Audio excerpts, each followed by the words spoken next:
પૂર્વ પ્રસંગમાં આપણે ધૈર્યના સ્વરૂપનો વિચાર કરતા હતા.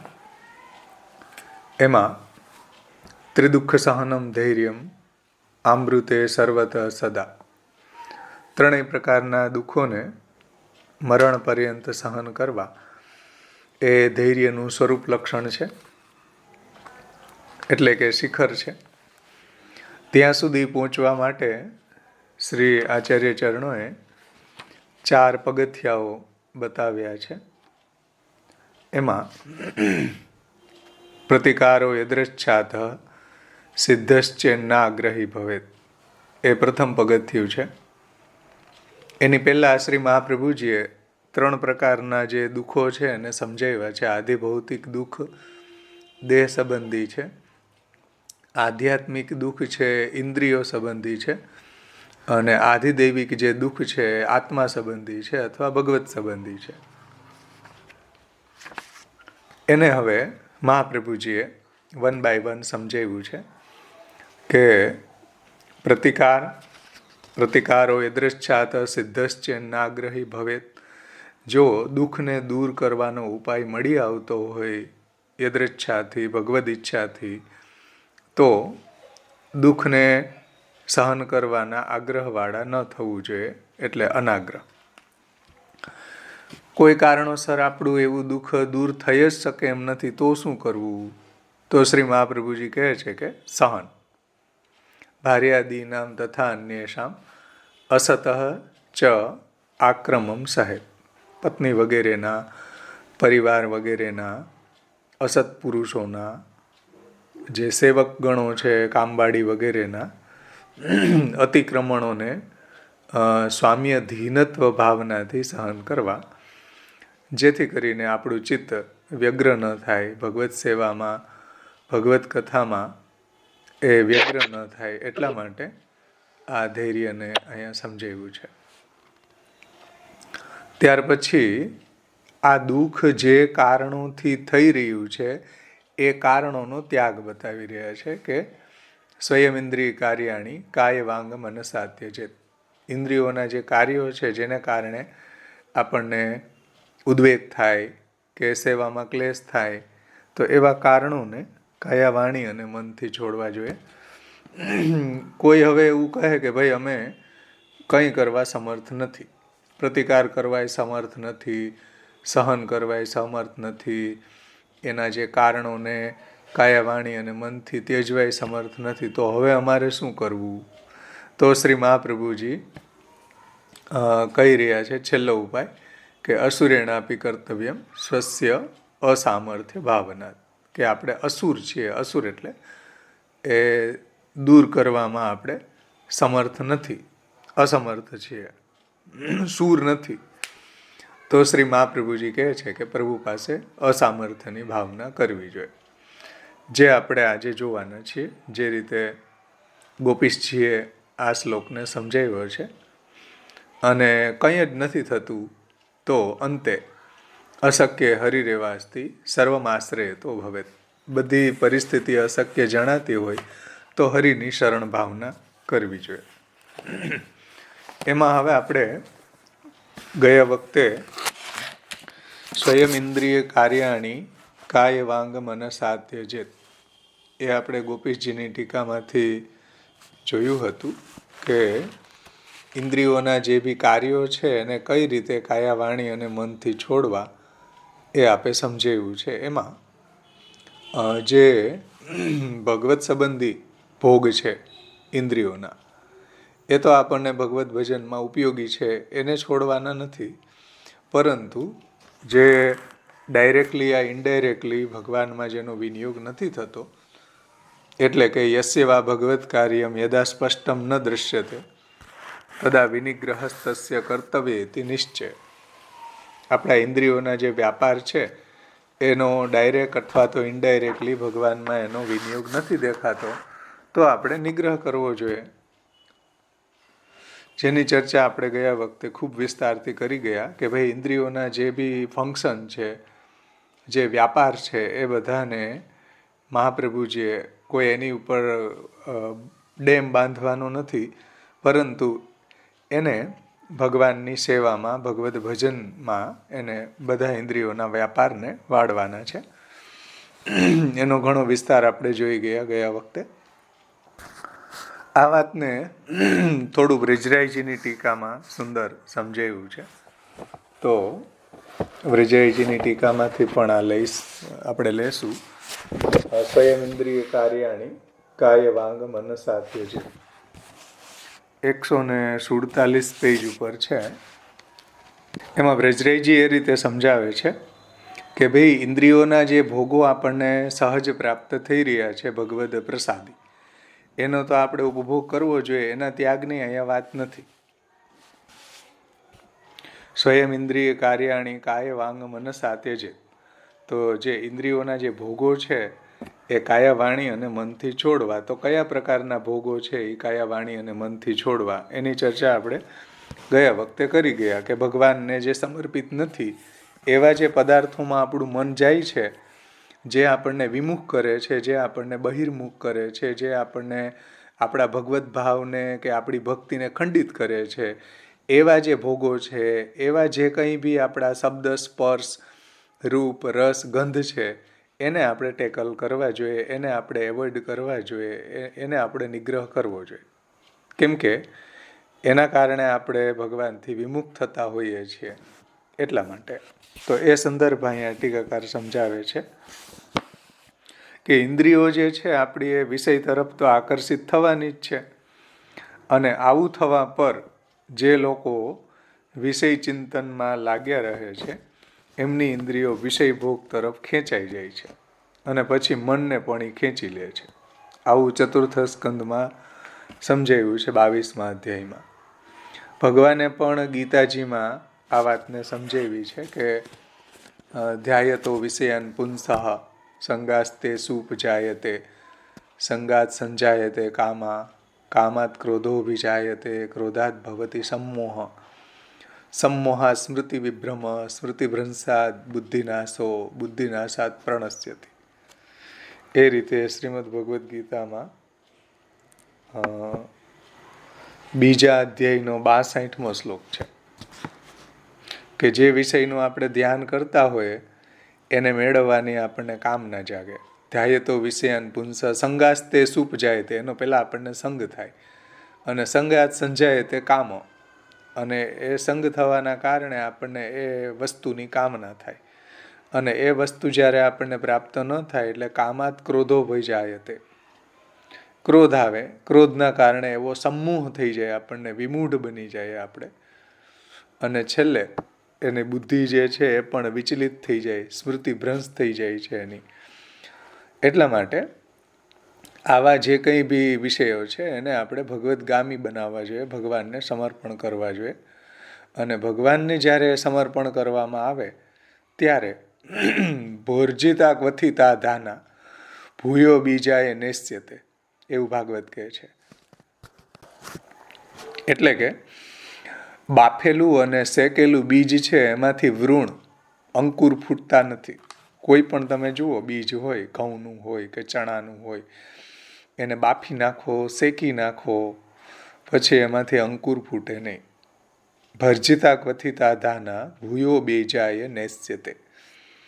એવી રીતના જે આપણા કામના વૃણ જે છે, એટલે જે બી આપણી કામના છે, જ્યારે આપણે પ્રભુ સાથે એને જોડી દઈએ છીએ પછી એમાંથી આપણને કોઈ એવા કામના વૃણ નથી ફૂટતા, પરંતુ ભક્તિના વૃણ ફૂટે છે.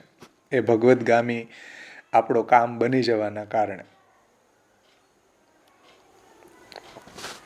એટલા માટે પુષ્ટિમાર્ગીઓએ કોઈ ડરવાની આવશ્યકતા નથી ઇન્દ્રિયોના ભોગોથી.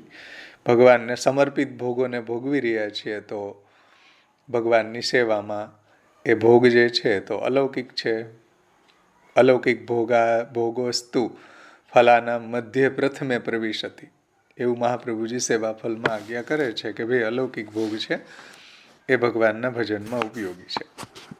પછી આગળ ટીકાકાર એમ કહે છે કે સાંસારિક વિષયોમાં જે આકૃષ્ટ સ્વભાવને એ જીતવો એ પણ સંભવ નથી. કેમ કે આરંભ દશામાં આપણી એવી કક્ષા ન હોય તો આરંભ દશામાં આવું સામર્થ્ય હોતું નથી. તો શું કરવું? તો પછી અસુરેણાપી કર્તવ્યમ સ્વસ્ય અસામર્થ્ય ભાવના. આપણે આપણા ઇન્દ્રિયોના આવેગોને કે જે વિમુખ થઈ રહ્યા છે, જે ભગવાનથી આપણે બહિર્મુખ થઈ રહ્યા છે, એને રોકવામાં આપણે સમર્થ નથી. તો શું કરવું? તો અસામર્થ્યની ભાવના કરવી પ્રભુ પાસે. કઈ રીતે ભાવના કરવી એને અહીંયા વ્રિજરાયજી સમજાવે છે કે અસુરેણાપી કર્તવ્યમ સ્વસ્ય અસામર્થ્ય ભાવના. આપણે અસુર છીએ. અસુર એટલે પેલા દેવો ને અસુરો કે આસુરી જીવ એ સંદર્ભમાં નહીં હો ભાઈ. અસુરેણાપી કર્તવ્યમ. અસુર એટલે સૂર નથી એવા વિમુખ કરનારા જે ભોગો છે એને છોડવામાં આપણે સૂર નથી, અસુર છીએ, સમર્થ નથી એમ સમજી લ્યો. તો શું કરવું? તો કહે છે કે ભાઈ અસુરેણાપી કર્તવ્યમ સ્વસ્ય અસામર્થ્ય ભાવના. એ શબ્દોથી કહે છે.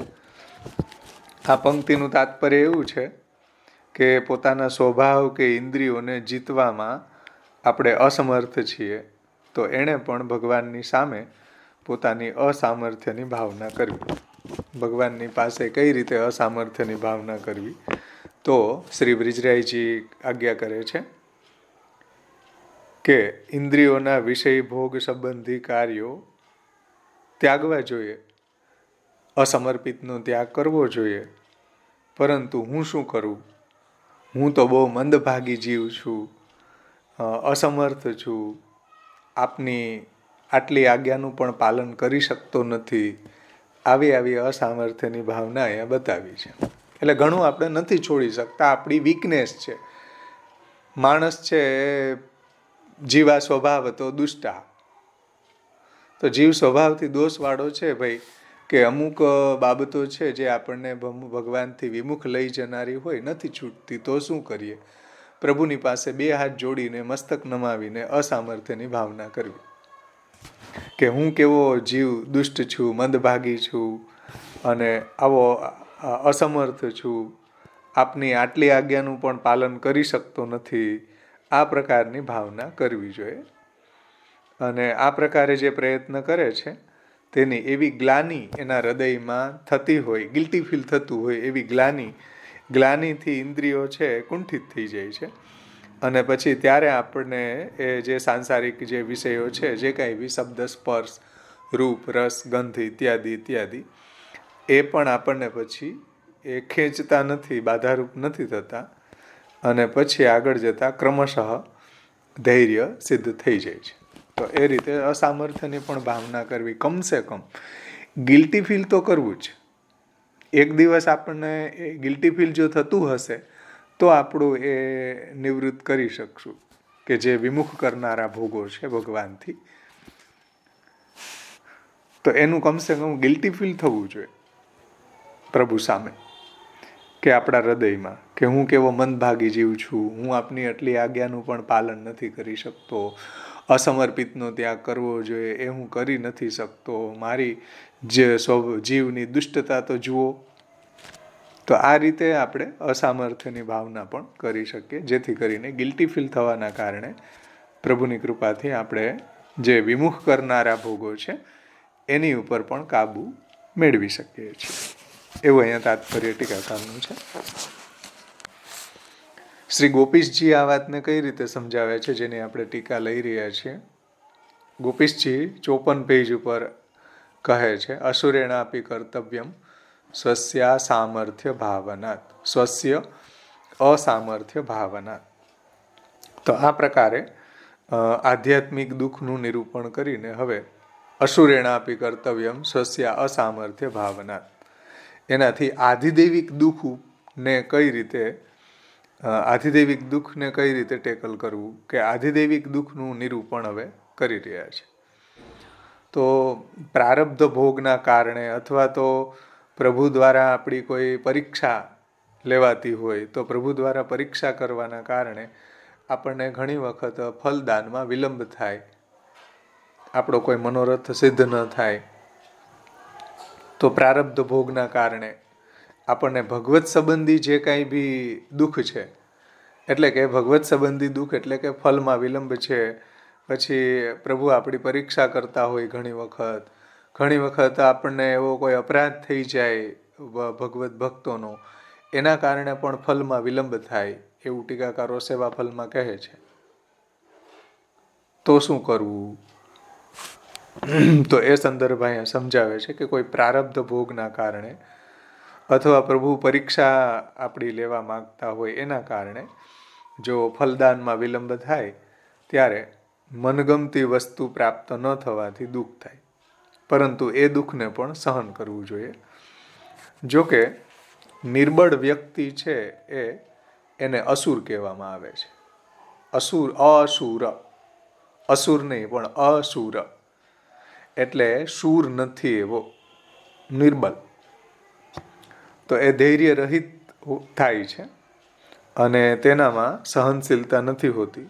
પરંતુ જેમ એક દરિદ્ર પ્રતિદિન ભોજન ન મળવા પર ધૈર્ય રાખે છે કે નહીં, કોઈ દરિદ્ર હોય અને પ્રતિદિન એને ભોજન ન મળે તો એ ધૈર્ય ધારણ કરીને રાખે છે કે ભાઈ આ ભગવાનની ઈચ્છા હશે તો મને પ્રાપ્ત થશે. તો એવી રીતના દરિદ્ર જે રીતે ધૈર્ય ધારણ કરે છે એમ નિર્બળ હોવા છતાં પણ દરિદ્રની જેમ ધૈર્ય ધારણ કરવું જોઈએ, અસામર્થ્યની ભાવના કરવી જોઈએ. જેમ શ્રુતદેવ હતા, ભાગવતજીની અંદર જનક અને શ્રુતદેવનો પ્રસંગ આવે. મિથિલામાં રહેતા, તો એ સાવ નિષ્કિંચન હતા, શિલોંચ્છ વૃત્તિથી જીવન નિર્વાહ કરતા. તો એને ક્યારેક ભોજન મળતું, ક્યારેક ન મળતું, તો ધૈર્ય ધારણ કરીને ભગવદ ઈચ્છા માનીને એ રહેતા. તો એ રીતે પણ આપણે ધૈર્ય ધારણ કરી શકીએ છીએ. કે આજ વૃત્તિ એટલે ભાઈ હે વૃત્તિ એટલે શિલોંચ્છ વૃત્તિ. શિલોંચ્છ વૃત્તિ એટલે જે તમારું મ્યુટ કરો, જ્યાં ઘઉં વેચાતા હોય, મકાઈ બાજરો વેચાતો હોય, જેને આપણે દાણા પીઠ કહીએ, તો ત્યાં જે દાણા વેરાણા હોય એ દાણાને વીણીને નિર્વાહ કરવો, એ શિલોંચ એટલે શિલોંચ બે અલગ અલગ છે. ખેડૂત જ્યારે છે એ પોતાના ખેતરમાંથી બધું જ અન્ન છે ઘરે લઈ જાય અને એના ખેતરમાં જે પડેલા દાણાઓ હોય એ વીણીને નિર્વાહ કરવો, એ ઉચ્ચ વૃત્તિ. શીલ અને ઉચ્ચ, શિલોંચ. તો આવા બ્રાહ્મણો હતા જે શિલોંચ વૃત્તિથી નિર્વાહ કરતા. બ્રાહ્મણોની વૃત્તિ છે મૃત, અમૃત, પ્રમૃત અને શિલોંચ. એમાં અત્યારે આપણે નહીં જાય, નિબંધમાં મહાપ્રભુજીએ સમજાવી છે.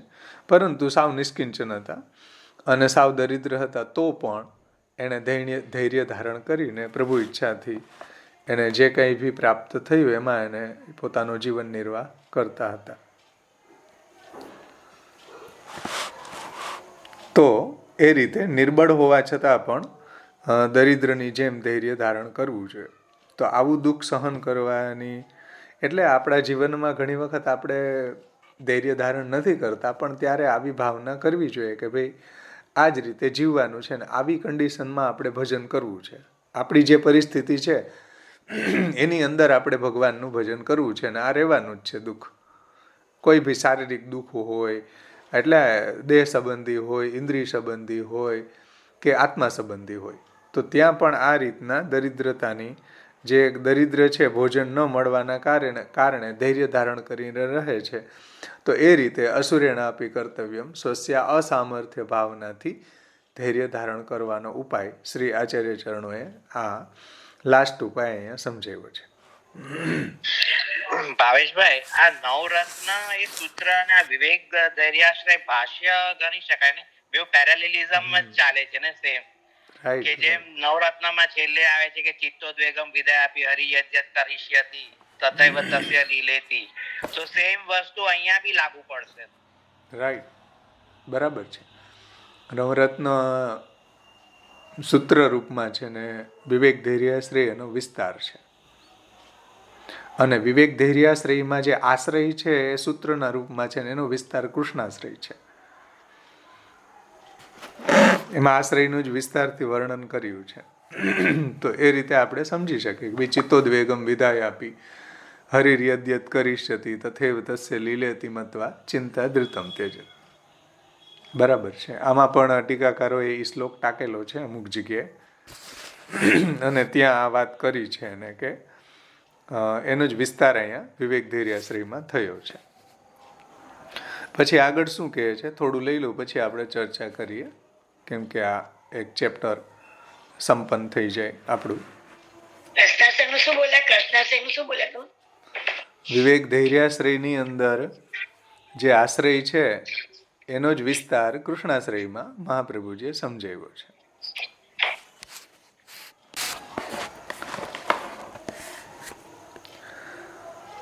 તો દરિદ્રની જેમ ધૈર્ય રાખવું જોઈએ, આવું દુઃખ સહન કરવાની શું જરૂર છે? તો શ્રી મહાપ્રભુજી કહે છે કે સ્વસ્ય અસામર્થ્ય ભાવના, એ શબ્દોથી કહે છે કે ભાઈ એનું તાત્પર્ય એવું છે કે દુઃખની ઘડીમાં પોતાના અસામર્થ્યની ભાવના કરવી જોઈએ. કેમ કે ઘણી વખત આપણે સમર્થ નથી હોતા, તો શું કરવું? તો એને છોડવામાં કોઈ એવા ઇન્દ્રિયોના જે ભોગો છે એને છોડવામાં અસમર્થ હોઈએ છે, કોઈ દુઃખને દૂર કરવામાં આપણે અસમર્થ હોઈએ છે. ઘણી રીતે જીવ અસમર્થ બની જતો હોય છે. પ્રયાસ કરવા છતાં પણ એ સફળ થતો નથી. ત્યારે એને અસામર્થ્યની ભાવના કરવી જોઈએ. તો જે કંઈ બી દુઃખ અહીંયા બતાવ્યા છે એ સહન કરવાના વિષયમાં તો એ બધી વાત મહાપ્રભુજીએ સમજાવી દીધી. પરંતુ પ્રયત્નપૂર્વક એ દુઃખોને જો આપણે દૂર નથી કરી શકતા તો સહન કરવા જોઈએ. અને જ્યારે આધિદૈવિક દુઃખ છે, કોઈ ભગવદ સંબંધી દુઃખ છે, ભગવદ ભજનમાં આપણી ભક્તિ જે છે, આટલું આપણે સેવા કરીએ છતાંય આપણને એમ લાગે કે પ્રભુમાં આપણી ભક્તિ વધતી નથી, શું કરીએ? પ્રભુમાં આપણો સ્નેહ વધતો નથી, તો અસામર્થ્યની ભાવના કરવી જોઈએ. ભગવાન જ્યારે ફલમાં વિલંબ કરે ત્યારે પણ એ રીતે અસામર્થ્યની ભાવના કરવી જોઈએ. અને ત્યારે કોઈ પ્રયત્ન ન કરતા, કેમ કે જો પ્રયત્ન કરશું તો પ્રભુ દ્વારા કંઈક એવું આપણને વિઘ્ન કરવામાં આવે. ઘણી વખત આપણને ફલમાં વિલંબ કરવો હોય તો આપણા વિઘ્ન આવે આપણા જીવનમાં, કે આપણા ભજનનો નિર્વાહ સારી રીતે ન થાય, તો ક્યારેક આપણે પરીક્ષણ માટે હોય, ક્યારેક ફલદાનમાં વિલંબ કરવો હોય પ્રભુને. તો બધું અહીંયા ભગવત કૃપા વગર આપણા પ્રયત્નોથી કોઈ કાર્ય સિદ્ધ નથી થતું. આથી પોતાની અસામર્થ્યની ભાવના કરતાં કરતાં નવરત્ન ગ્રંથમાં કહ્યું છે, જો આ નિલેશભાઈ કહ્યું ને, એટલે ટીકાકારે જે અહીંયા વાત કરી ને કે ચિત્તોદ્વેગમ વિધાય આપી હરિર્યદ્યત કરીષ્યતિ તથૈવ તસ્ય લીલેતિ મત્વા ચિંતા ધૃતમ ત્યજેત, કે આ બધું ભગવાનની લીલા છે એવું જાણીને ચિંતા છોડી દેવી જોઈએ. તો જ્યારે આપણે પ્રભુની એવી શરણ ભાવના કરશું ત્યારે આવા બધા દુઃખના સમુદ્રમાંથી આપણે ઉપર ઉઠી જઈ શકીએ છીએ. એવો ઉપાય મહાપ્રભુજી આપણને અહીંયા બતાવે છે. તો આ રીતના નવરત્ન ગ્રંથના આ શ્લોકનું અનુસંધાન રાખીને પણ ધૈર્ય ધારણ કરવું જોઈએ, એવું અહીંયા તાત્પર્ય છે શ્રી ગોપીશજીનું. અને આ બાબતમાં આપણે ગોપીજનોનું જે દ્રષ્ટાંત લીધું હતું કે આધિદૈવિક જે દુઃખ છે એની અંદર ગોપ ભાર્યાની ભાવના કરવી.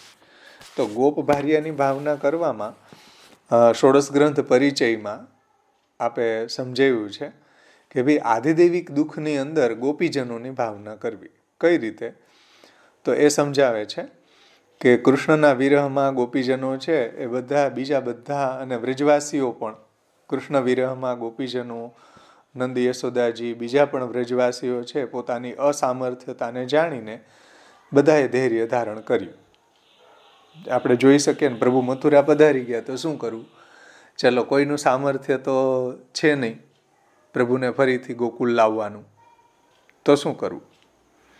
તો અસામર્થ્યની ભાવના રાખીને બધાએ ધૈર્ય ધારણ કર્યું. જો આ આધિદૈવિક દુઃખ છે. આ ભગવત સંબંધી દુઃખ છે. તો આવી કન્ડિશનમાં પણ આધિભૌતિક દુઃખને કઈ રીતે આપણે ટેકલ કરવું એ મહાપ્રભુજીએ આપણને સમજાવ્યું. આધ્યાત્મિક દુઃખ જે છે એ બાબતમાં આપણે સમજી ગયા. હવે આધિદૈવિક જે દુઃખ છે એને વ્રજભક્તોની ભાવનાથી સહન કરવું જોઈએ એવું અહીંયા આપ સમજાવે છે.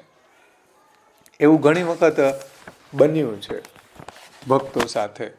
કેમ રાસ પંચાધ્યાયીની અંદર પણ અને પ્રભુનું મથુરા ગમન વખતે પણ રાસ પંચાધ્યાયીમાં પણ પ્રભુએ જ્યારે બધા ભક્તોને બોલાવ્યા અને પછી ફરીથી પાછું ઘરે જવાનું કહ્યું તો બધાએ ધૈર્ય ધારણ કરીને ત્યાં રહ્યા, અસામર્થ્યની ભાવના કરી. પછી મથુરા ગમન વખતે પણ બધા ભક્તોએ અસામર્થ્યની ભાવના કરી. તો મથુરા ગમનના પ્રસંગે પણ ભગવાન ઉપર જ્યારે આપણી કોઈ શક્તિ અસરકારક થતી ન હોય, આપણું કંઈ ચાલે નહીં, ત્યારે આપણી અસામર્થ્યતા દ્વારા ધૈર્ય ધારણ કરવા સિવાય બીજો કોઈ ઉપાય બાકી રહેતો નથી. તો આધિદૈવિક દુઃખોની અંદર ગોપીજનોની જેવી ભાવના કરવી. કેમ કે ઘણી વખત આપણે સેવામાં આપણે ઘણું કરવું હોય પણ આપણે સમર્થ ન હોય, આપણું સામર્થ્ય ન હોય, આપણા મનોરથ ઘણા હોય, ઘણી સેવા, કીર્તન, ગુણગાન, ભાગવત, સુબોધનીજી ઘણું બધું કરવાનું હોય, આપણો દેહ સાથ ન આપતો હોય. તો આવી બધી બાબતો એ આધિદૈવિક આપણા દુઃખો છે અને એ બાબતોમાં અસામર્થ્યની ભાવના કરવી, પ્રભુની શરણ ભાવના કરી કે પ્રભુ એવી કૃપા કરીને આપણને એવું સામર્થ્ય પ્રદાન કરે તો આપણે એ રીતે સેવાનો નિર્વાહ સારી રીતે થઈ શકે. તો આ રીતના ભગવદ ઈચ્છાનો તથા આપણી અસામર્થ્યનો વિચાર કરીને આધિદૈવિક દુઃખને સહન કરી લેવા જોઈએ. તો આ બધા ઉપાય જો શક્ય અથવા તો સહેલા ન લાગતા હોય તો સર્વ દુઃખોને હરનારા શ્રી હરિનો આશ્રય સ્વીકારવો જોઈએ. હવે ક્યાંય આપણે સક્ષમ નથી તો છેલ્લે મહાપ્રભુજી આજ્ઞા કરે છે કે અશક્ય હરિરેવાસ્તી સર્વમ આશ્રય તો ભવેત. બધી પરિસ્થિતિ અશક્ય લાગે છે, કોઈ રસ્તો સૂઝતો જ નથી, કોઈ ઉપાય સૂઝતો જ નથી, તો શું કરવું? મહાપ્રભુજીએ તો આ 4 ઉપાય બતાવી દીધા ધૈર્ય ધારણ કરનારા, એ અમારાથી નથી બનતા, તો શું કરવું? તો શ્રી મહાપ્રભુજી લાસ્ટમાં કહે છે કે ભાઈ અશક્ય, બધું કરવા અમે અશક્ય છીએ. તો અશક્ય હરિહિ એવાસ્તિ સર્વમ આશ્રય તો ભવેત. અશક્ય પરિસ્થિતિમાં તો એકમાત્ર દુઃખને હરવાવાળા હરિનું જ શરણ ગ્રહણ કરવું જોઈએ. એ વાત અહીંયા સમજાવે છે કે બધા ઉપાયો જ્યારે અશક્ય લાગતા હોય તો સર્વ દુઃખોને હરનાર શ્રી હરિનો આશ્રય સ્વીકારવો જોઈએ. કારણ કે ભગવાનનો આશ્રય કરવાથી અશક્ય વસ્તુ પણ સુશક્ય બની જતી હોય છે અને બધી દુર્લભ વાતો પણ સુલભ બની જતી હોય છે. તો આ પ્રમાણે ધૈર્યનું નિરૂપણ કરવામાં આવ્યું છે. આગળ હવે આશ્રયનું નિરૂપણ કરવામાં આવશે. અહીંયા સુધીમાં કોઈને કાંઈ પ્રશ્ન હોય તો આપણે એની ચર્ચા કરી. 2 વાત આપણે સમજ્યા. સ્વયં ઇન્દ્રિય કાર્યાણી કાયવાંગ મનસા તેજેત અસુરેણાપી કર્તવ્યમ સ્વસ્ય અસામર્થ્ય ભાવના. અને ઘણી વખત પરીક્ષા માટે પણ પ્રભુ ફલ વિલંબ કરે કે આપણને આપણા જીવનમાં એવું આધિદૈવિક દુઃખ આવે, કોઈ ભક્તના અપરાધના કારણે પણ આપણને એવું આધિદૈવિક દુઃખ આવે, આપણે જે આગળ વધવું છે ન વધી શકીએ એવું પણ થાય. સેવા ફલમાં એવું પણ વર્ણન કર્યું છે કે ઘણી વખત ભક્તનો અપરાધ થઈ જાય તો પણ આપણને પ્રતિબંધ આવે ભજનમાં, ઘણી વખત સેવાય છૂટી જતી હોય છે. તો એવા અપરાધો થયા કરતા હોય પણ બધી પરિસ્થિતિમાં આપણે સાવધાન રહેવું જોઈએ અને પ્રભુની શરણ ભાવના એ જ મોટો ઉપાય છે. એ વાત અહીંયા ટીકાકારે આપણને સમજાવી છે. હવે આમાંથી કોઈના કઈ પ્રશ્ન હોય તો તમે બોલો. વિવેક અને ધૈર્ય સિદ્ધ થાય તો જ આશા સિદ્ધ થાય એવું ખરું? સિદ્ધ થાય નહીં પણ દ્રઢ થાય એવું ખરું? એ હું કહું ને, દ્રઢ થાય એમ. જો વિવેક અને ધૈર્ય હશે તો આશ્રય દ્રઢ થશે. કેમ કે આશ્રય થવો ને, જુઓ, ભગવદ આશ્રય થવો ને એ પણ વર્ણિક લભ્ય છે.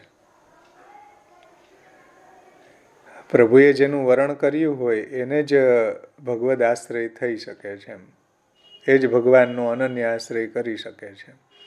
પણ વિવેક અને ધૈર્ય એવા છે કે જે આપણને આશ્રયને દ્રઢ કરવામાં, આશ્રયને સ્ટ્રોંગ બનાવવામાં ઉપયોગી છે. સમજ પડી.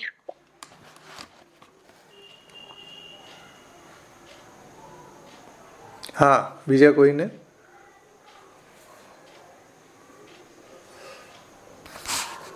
હા, જય શ્રી કૃષ્ણ. તો આપણે જે વિવેક ધૈર્ય છે, તો આપણે આશ્રય તો, કારણ કે અત્યારના સમયમાં વિવેક ધૈર્ય તો ડિફિકલ્ટ છે, કારણ કે સિચ્યુએશન એવી છે. તો આપણો તો મેઇન અત્યારે આશ્રય જ રહ્યો ને.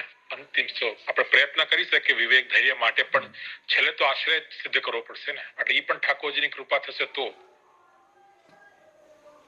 હવે જે મહાપ્રભુજીએ આપણને સાધન બતાવ્યા છે તો આપણે કરી છૂટવા જોઈએ, પ્રયત્ન તો કરવો જ જોઈએ ને. કેમ કે નહીતર તો આ બધા સાધન બતાવવાનું કોઈ પ્રયોજન જ નથી. તો મહાપ્રભુજીએ જીવનાથી જેટલું બની શકે એટલું તો આપણે કરવું જોઈએ ને. પ્રયાસ કરવો જોઈએ આપણે. જે પ્રયત્ન કરવા જ જોઈએ, જે આપણે મહાપ્રભુજી આપણને વચન આપી ગયા છે એ પ્રયત્ન કર, પણ છતાંય આપણે આશ્રય સાથે રાખીને જ પ્રયત્ન કરવો જોઈએ. કારણ કે વિવેક એવું છે કે અત્યારે વિવેક ધૈર્ય આપણે કોશિશ કરીએ વિવેક ને ધૈર્ય માટે જેટલું બની શકે, જે પ્રમાણે આપણી પાસે સાધન અવેલેબલ છે, પણ આશ્રય તો રાખવો જ પડશે સાથે, તો જ થશે ને. કે કેવી રીતના આને સમજ લેવું બંને સાથે. એટલે જે આપણે ભૂમિકામાં આ વાત સમજ્યા હતા કે ભાઈ વિવેક અને ધૈર્ય એક યુનિટ છે. વિવેક ધૈર્ય સતતમ રક્ષણીય તથાશ્રય. જો વિવેક અને ધૈર્ય હશે તો આશ્રયનું રક્ષણ થશે, અને જો આશ્રય દ્રઢ હશે તો વિવેક અને ધૈર્ય બાય ડિફોલ્ટ આવશે. એટલે વિવેક અને ધૈર્ય એક યુનિટમાં છે અને આશ્રય એક બીજું યુનિટ છે. એટલા માટે વિવેક અને ધૈર્ય હશે તો આશ્રય દ્રઢ થશે, અને જો આશ્રય આપણો દ્રઢ હશે તો વિવેક અને ધૈર્ય પણ આવશે. એવો આનો સંબંધ છે, ઇન્ટરલિંક છે કે વિવેક ધૈર્ય સતતમ રક્ષણીય તથાશ્રય. તો વિવેક અને ધૈર્યનું રક્ષણ કરવું, એવી જ રીતના આશ્રયને પણ દ્રઢ કરવાના જે ઉપાયો મહાપ્રભુજી આમાં સમજાવ્યા છે એ આપણે આચરણ કરવા એ પણ જરૂરી છે ને. તો આશ્રયના ઉપાયો જે આચાર્ય ચરણોએ આપણને બતાવ્યા છે એનો પણ આપણે પ્રયત્ન કરવો જોઈએ ને. એ આપણે હમણાં જોશું કે આશ્રયને દ્રઢ કરવાના ઉપાયો કયા કયા છે. તો વિવેક ધૈર્ય સતતમ રક્ષણીય તથાશ્રય વિવેકસ્તુ હરિ સર્વમ નિજીચ્છાત કરિષ્યતિ.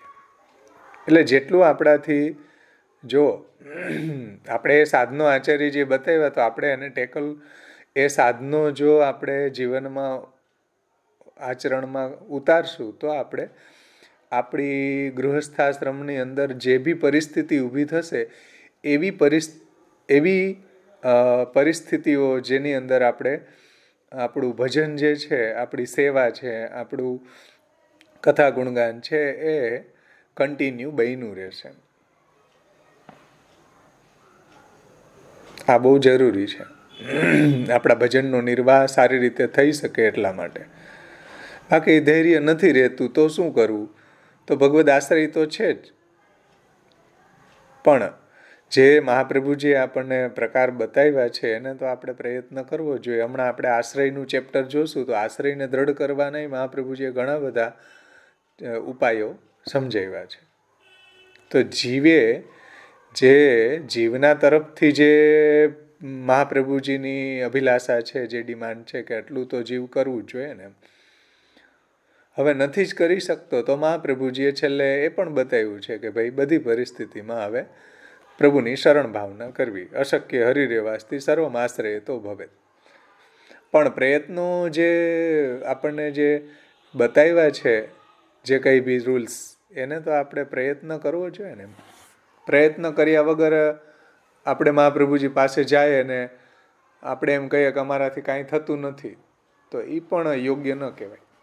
તો પ્રભુએ આપણને સામર્થ્ય આપ્યું, આપણને ઇન્દ્રિય આપી, આપણને બુદ્ધિ આપી, આપણને જ્ઞાન આપ્યું મહાપ્રભુજીએ આપણને આ ગ્રંથો સમજાવ્યા, તો આપણે થોડોક તો પ્રયત્ન કરવો જોઈએ ને.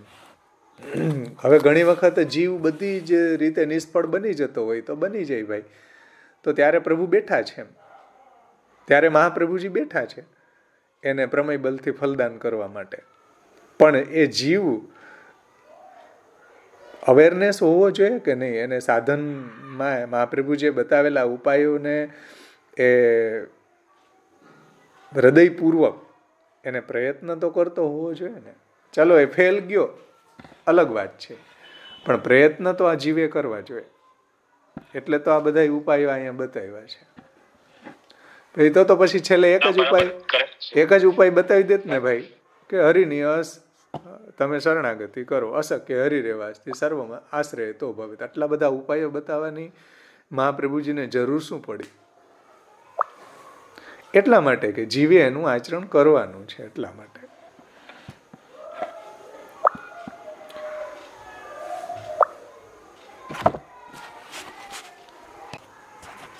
કેમ કે ધૈર્ય છે અંતે આપણને ભગવદ્ ભજનમાં ખૂબ ઉપયોગી છે. આપણા સેવાનું નિર્વાહ સારી રીતે સંપન્ન થાય એટલે ધૈર્ય બહુ જરૂરી છે. તે અધૈર્યના કારણે ઘણા બધા ક્લેશ આપણા જીવનમાં થઈ શકે, અને આપણે જોતા જ હોઈએ છીએ આપણી રોજિંદા જીવનમાં કે આ જગ્યાએ આપણે ધૈર્ય રાખ્યું હોત તો આ ન થાત, તો આપણને ક્લેશ ન થાત, તો સેવામાં આટલો ઉદ્વેગ ન થાત, કે સેવામાં આટલો આપણા ઠાકોરજીને કે આપણા ઘર પરિવારની અંદર ક્લેશ ન થાત.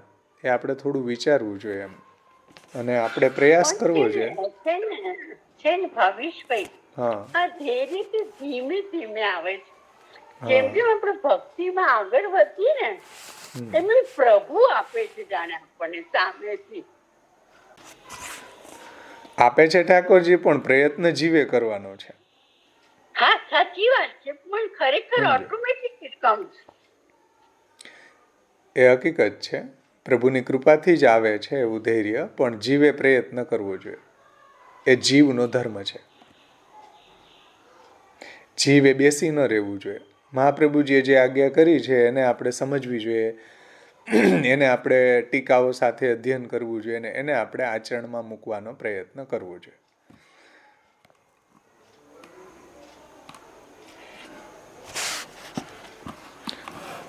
એટલે સાવ તમે પાણીમાં નહીં બેસી જતા કે હવે તો બધું પ્રભુ કરશે તો થશે, પ્રભુ આપશે તો થશે, વિવેકી પ્રભુ સિદ્ધ કરશે તો થશે, ધૈર્ય પ્રભુ સિદ્ધ કરશે તો થશે.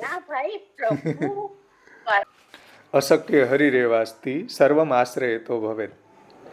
બધી અશક્ય પરિસ્થિતિ લાગતી હોય, સમજો હકીકતમાં ખરેખર જીવના કીધે કંઈ બનવા, કંઈ એનાથી બની શકે નહીં. જેન્યુન એના કોઈ આમાં પાખંડ નહીં કરવું જોઈએ. પાખંડ થઈ શકે આમાં કે ભાઈ આટલા બધા ઉપાયો બતાવ્યા તો જીવ કંઈક તો કરી શકે કે નહીં. પણ માનો કે કોઈ એવા જીવ છે કે જેનાથી કંઈ આમાં ઉપાયો બતાવ્યા છે વિવેકના, ધૈર્યના, તો શું કરવું, નથી થઈ શકે એમ. તો અશક્ય હરિરેવાસથી સર્વમ આશ્રય તો ભવે. એતત્ સહનમ અત્રોક્તમ. અશક્ય પરિસ્થિતિમાં તો શ્રી હરિ, દુઃખને હરણ કરવાવાળા હરિ જ સર્વ તરફથી આશ્રય છે, અને આ ધૈર્ય અહીંયા સંપન્ન થયું છે. હવે એમાં ટીકાકાર સમજાવે છે શ્રી ગોપીશજી, પેજ નંબર 55 ઉપર જુઓ. અહીં પણ એવી કોઈને શંકા થાય કે ભાઈ જ્યાં સામર્થ્ય હોય તો પણ ઉપર કહેલ દુઃખો સહન કરવા અશક્ય જ છે. કોઈને એવું લાગતું હોય કોઈના જીવનમાં કે આમાંથી હું કોઈ ઉપાય કરવા સમર્થ નથી, તો ત્યાં આપણામાં તો સામર્થ્ય જ નથી, તો દુઃખને સહન કેવી રીતના કરી શકીએ? તો આ બધા ઉપદેશ અસંભવ જેવા લાગે છે. કોઈનાથી એના જીવનમાં એને પાડી શકવા સમર્થ નથી. જો આવી આશંકા હોય તો એનું સમાધાન શ્રી આચાર્ય ચરણો આગળની કારિકામાં કરે છે કે અશક્ય હરિરેવાસથી સર્વમ આશ્રય તો ભવે. જો જીવ ભગવત સેવામાં પ્રવૃત્ત થાય છે અને જો તે વિવેક અને ધૈર્યથી રહેવામાં અશક્ત હોય તો એણે મનમાં હરિ જ મારું શરણ છે, હરિ જ મારા રક્ષક છે, હરિ જ સર્વ તરફથી મારો યોગ અને ક્ષેમ વહાવવાવાળા છે, તો હરિ જ મારું શરણ છે, બીજું કોઈ નહીં, આ પ્રકારે ભાવના કરવી. અશક્ય હરિ એવ અસ્તિ સર્વમ આશ્રય તો ભવે. તો એક જો પ્રભુનો આશ્રય હશે આપણો તો આપણને વિવેક અને ધૈર્ય પણ આપણામાં સંપન્ન થશે. જીવ જો વિવેક અને ધૈર્યના આચરણનો પ્રયત્ન કરવા છતાંય, હું ભાઈ ટીકાકાર શું કહે છે અહીંયા જુઓ,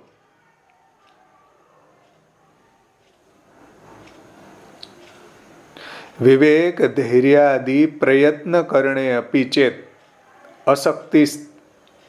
વિવેક અને ધૈર્યના પ્રયત્ન કરવા છતાં પણ ફેલ જઈ રહ્યો છે તો એ તો પ્રભુ બધું જાણે જ છે, મહાપ્રભુજી જાણે જ છે આપણા માંજના કેવા છે, કે આપણે પ્રયત્ન કરી રહ્યા છીએ કે નથી કરી રહ્યા. ટીકાકાર શું કહે છે જુઓ, વિવેક ધૈર્યાદિ પ્રયત્ન કરણે અપી ચેત, એટલે વિવેક અને ધૈર્ય વગેરેના આચરણનો પ્રયત્ન કરવા છતાં પણ જો એ અશક્ત રહે છે, એને આચરણમાં મૂકી શકતો નથી. અશક્તિસ્તદા તદર્થમ પ્રભુ શરણગમને દયયા સ એવ સર્વમ સંપાદયિષ્યતિ ઇતિ ભાવ. અને આવો જ્યારે અસમર્થ જુએ છે પ્રભુ એને, ત્યારે પ્રભુ જ એને બધું જ સિદ્ધ કરી આપે છે. તો જીવ વિવેક અને ધૈર્યના આચરણનો પ્રયત્ન કરવા છતાં પણ જો અશક્ત રહે છે, એનું સામર્થ્ય એટલે કે એને બધા ઉપાયો એ કરી છૂટ્યો છે, તો પ્રભુની શરણમાં જવાથી તેવો જ દયાપૂર્વક બધું સંપાદિત કરશે, કૃપા કરીને બધું એને સંપાદિત કરશે. દયયા સ એવ સર્વમ સંપાદયિષ્યતિ ઇતિ ભાવ. પ્રભુ જ એને કૃપા કરીને બધું સંપાદિત કરશે. પણ એફર્ટ, પ્રયત્ન જીવે કરવો જોઈએ. સમજમાં આવ્યું ને? એ વાત અહીંયા ટીકાકાર સમજાવવા માંગે છે. કેમ કે પ્રભુ છે એ હરિ છે. અહીંયા હરિ શબ્દ મહાપ્રભુજીએ મૂક્યો છે. હરિ એવ અસ્તિ, અશક્ય હરિરેવાસ્તિ. તો હરિ છે અર્થાત સમસ્ત દુઃખોને હરી લેવા વાળા છે. અને આ જ વાત સર્વમાશ્રયતઃ ભવેત વગેરે શબ્દોથી કહે છે કે ભગવાનનો આશ્રય કરવા પર બધું જ સિદ્ધ થઈ જશે. ભગવાનનો જો આશ્રય આપણે કરશું, દ્રઢ કરશું, તો આપણને વિવેક અને ધૈર્ય પણ એ સિદ્ધ થશે. અસંભવ પણ સંભવ થઈ જશે, વિવેક પણ સિદ્ધ થઈ જશે અને ધૈર્ય પણ સિદ્ધ થઈ જશે. એવું અહીંયા તાત્પર્ય છે. ભગવદ આશ્રયથી વિવેક અને ધૈર્ય બંને આવશે. અને જો વિવેક અને ધૈર્ય જો આપણા હશે તો આપણો આશ્રય પ્રભુમાં સુદૃઢ થશે. એ વાત ટીકાકાર અહીંયા સમજાવે છે. અથવા કરીને બીજો અર્થ કરે છે શ્રી ગોપીશજી. અથવા તો એવી રીતના સમજો કે તેમનો આશ્રય કરવાથી આપણા માટે બધું સંભવ થઈ શકે છે. આગળ એમ સમજાયું કે ભાઈ વિવેક અને ધૈર્ય અથવા વિવેક અને ધૈર્યને સિદ્ધ કરવાના જે ઉપાયો આચાર્ય ચરણોએ બતાવ્યા એ અમારાથી પ્રયત્ન કરવા છતાં પણ સિદ્ધ થતા નથી. તો અશક્ય હરિરેવાસ્તિ સર્વમ આશ્રય તો ભવે. પ્રભુના આશ્રયથી વિવેક અને ધૈર્ય પણ આવશે. સમજો, જેમ આપણે ફોર એક્ઝામ્પલ કે તમે તમારા પુત્ર હોય કે એ ઘણી બધી બિઝનેસ માટે મહેનત કરતો હોય, પ્રયત્ન કરતો હોય, છતાંય ફેલ જાય, તો પછી તમે પણ થોડું એમાં ઇન્ટરફિયર કરો. તમે એનો અનુભવ છે તો તમે એને સલાહ આપો કે તમે એને એમાં થોડી હેલ્પ કરો. ભાઈ એટલો પ્રયત્ન કરવા છતાં એ ફેલ કેમ જઈ રહ્યો છે, પણ પહેલાં એને પ્રયત્ન કરવા દઈએ છીએ આપણે કે ચાલ ભાઈ પ્રયત્ન કર.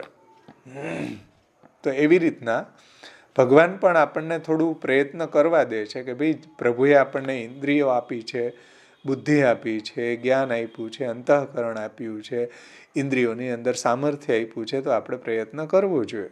હવે પ્રયત્ન કરવા છતાં પણ જો આપણે ફેલ જઈ રહ્યા છીએ, આપણે સમર્થ નથી થઈ રહ્યા એ ઉપાયોને કરવામાં, તો પછી અશક્ય હરિરેવાસ્તિ સર્વમાં આશ્રય તો ભવે. પછી પ્રભુ એ સમજી જશે કે આ પાખંડ નથી કરતો, આણે બધા ઉપાયો કરી છૂટ્યો છે. હવે હું એને પ્રમેય બલથી બધા એને આશ્રયથી એના વિવેક અને ધૈર્યને હું સંપન્ન કરીશ. અથવા બીજી રીતે બીજો અર્થ કરીને ટીકાકાર સમજાવે છે. જુઓ, અથવા તો એમ સમજો કે ભાઈ આશ્રય કરવાથી આપણા માટે બધું સંભવ થઈ જશે. જે અસંભવ છે એ પણ સંભવ થઈ જશે. નહીં તો જો એમનો આશ્રય ન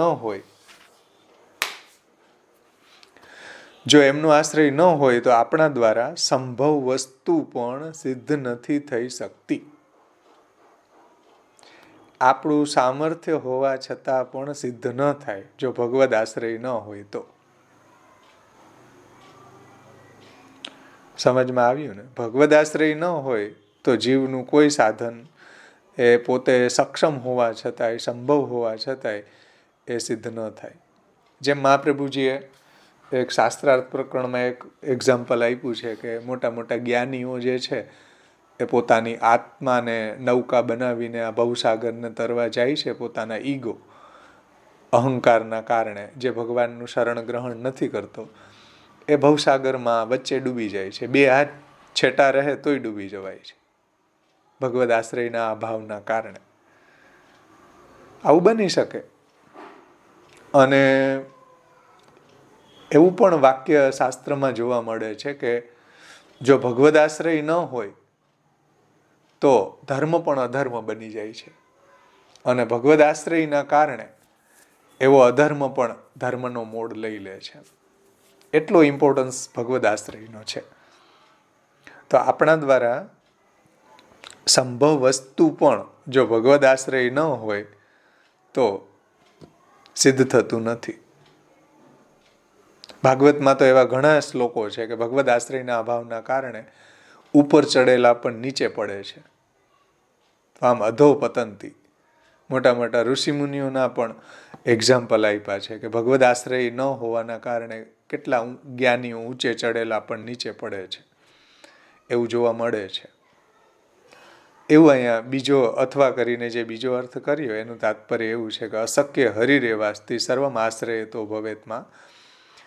જો ભગવદ આશ્રય ન હોય તો બધા સાધનો જે છે આપણા એ કંઈ કામમાં આવતા નથી. એટલે સંભવ વસ્તુ પણ સિદ્ધ થતી નથી એવો અર્થ છે. અને આ બ્રહ્માસ્ત્રને લઈ શકીએ ને કે રાવણને જે જીવના પ્રયત્ન કરવા પર પણ કાર્ય તો પ્રભુ જ સિદ્ધ કરે છે. જીવ ગમે પ્રયત્ન કરે પણ ફલ તો ભગવાન જ આપે છે. ફલમાં તો ઉપપત્તે, ફલ તો બધાને ભગવાન જ આપે છે. જેમ સ્ક્રિપ્ટમાં બધું ભગવાને આપેલું જ હોય પણ જીવે પ્રયત્ન તો કરવાનો જ છે. જેમ અર્જુનજીને ભગવાને સ્ક્રિપ્ટ બતાવી દીધી પહેલા કે જો મયા હતા તમ જહી, આ બધાને મેં મારેલા જ છે પણ તીર તારે ચલાવવાના છે. સ્ક્રિપ્ટમાં ભગવાને બધું કરી રાખ્યું છે.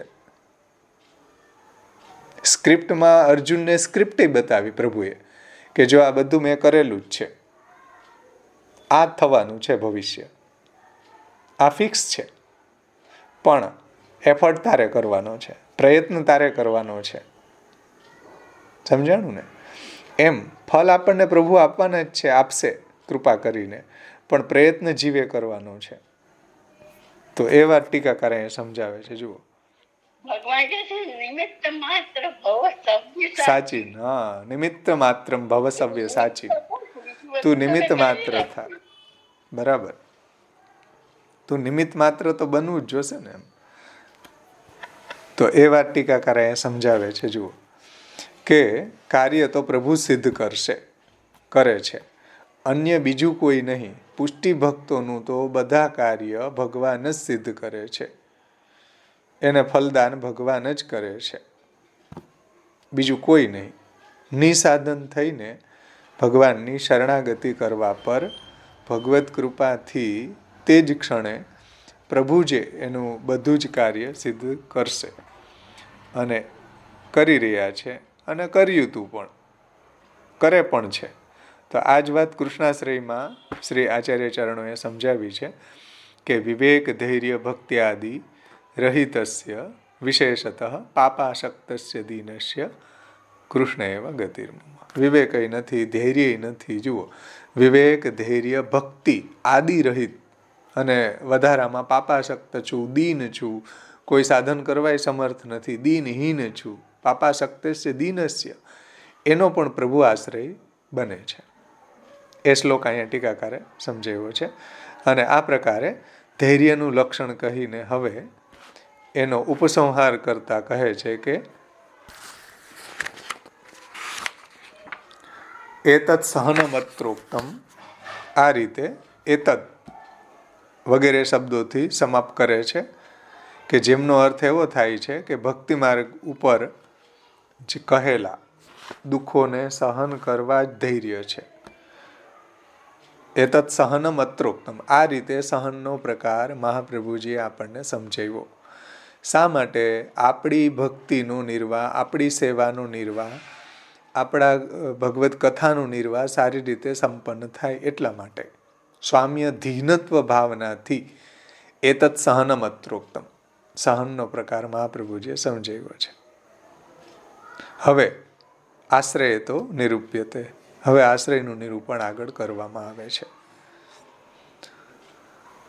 તો અહીંયા સુધીમાં હવે કોઈના કંઈ પ્રશ્ન હોય તો આપણે એની ચર્ચા કરીએ, નહીંતર આપણે આગળનું શ્લોકો લેશું. આશ્રયનો ટોપિક હવે શરૂ થાય છે. સમજમાં આવી બધાને? વિવેક ધૈર્ય, એના ઉપાયો, એનું સ્વરૂપ લક્ષણ, એના સાધન લક્ષણ.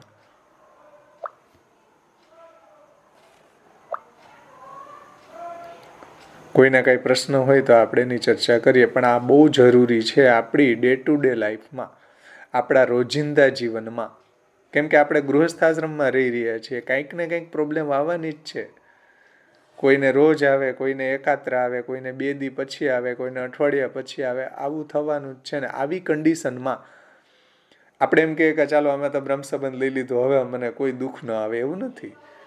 આવશે એટલે તો આ ગ્રંથો લખ્યા, એટલે તો વિવેક ધૈર્યાશ્રય લખ્યો મહાપ્રભુજીએ કે ભાઈ આવી પરિસ્થિતિમાં તમે કેમ ટેકલ કરશો લાઈફને. આપણા 84-252 ભગવદીઓમાં આવેલા જ છે. જુઓ ને, એને કઈ રીતે ટેકલ કર્યું. તો બધાના જીવનમાં આવે આ પ્રોબ્લેમ આવશે, તો એમાં આપણે ભાંગી ન પડીએ. એમાં આપણી સેવાનું નિર્વાહ સારી રીતે બન્યો રહે, સેવાની નિર્વાહ થઈ શકે. એટલે આચાર્યજી આ બધા ટેકાના રૂપમાં એમણે આપણને જીવન જીવવાનો રસ્તો બતાવ્યો છે. બધી પરિસ્થિતિમાં. તો બધી પરિસ્થિતિમાં મહાપ્રભુજીએ આપણને કઈ રીતે જીવવું એ પણ બતાવ્યું. એક બી નાનું પોઈન્ટ બી કવર કર્યું છે આપણા લાઈફ. રાઈટ. નાનામાં નાની વાત, ઝીણી વાત પણ મહાપ્રભુજીએ કેટલી ડીપ સમજાવી છે આપણને કે તમે ગૃહસ્થાશ્રમમાં રહી રહ્યા છો તો આવી આવી પ્રોબ્લેમ આવશે.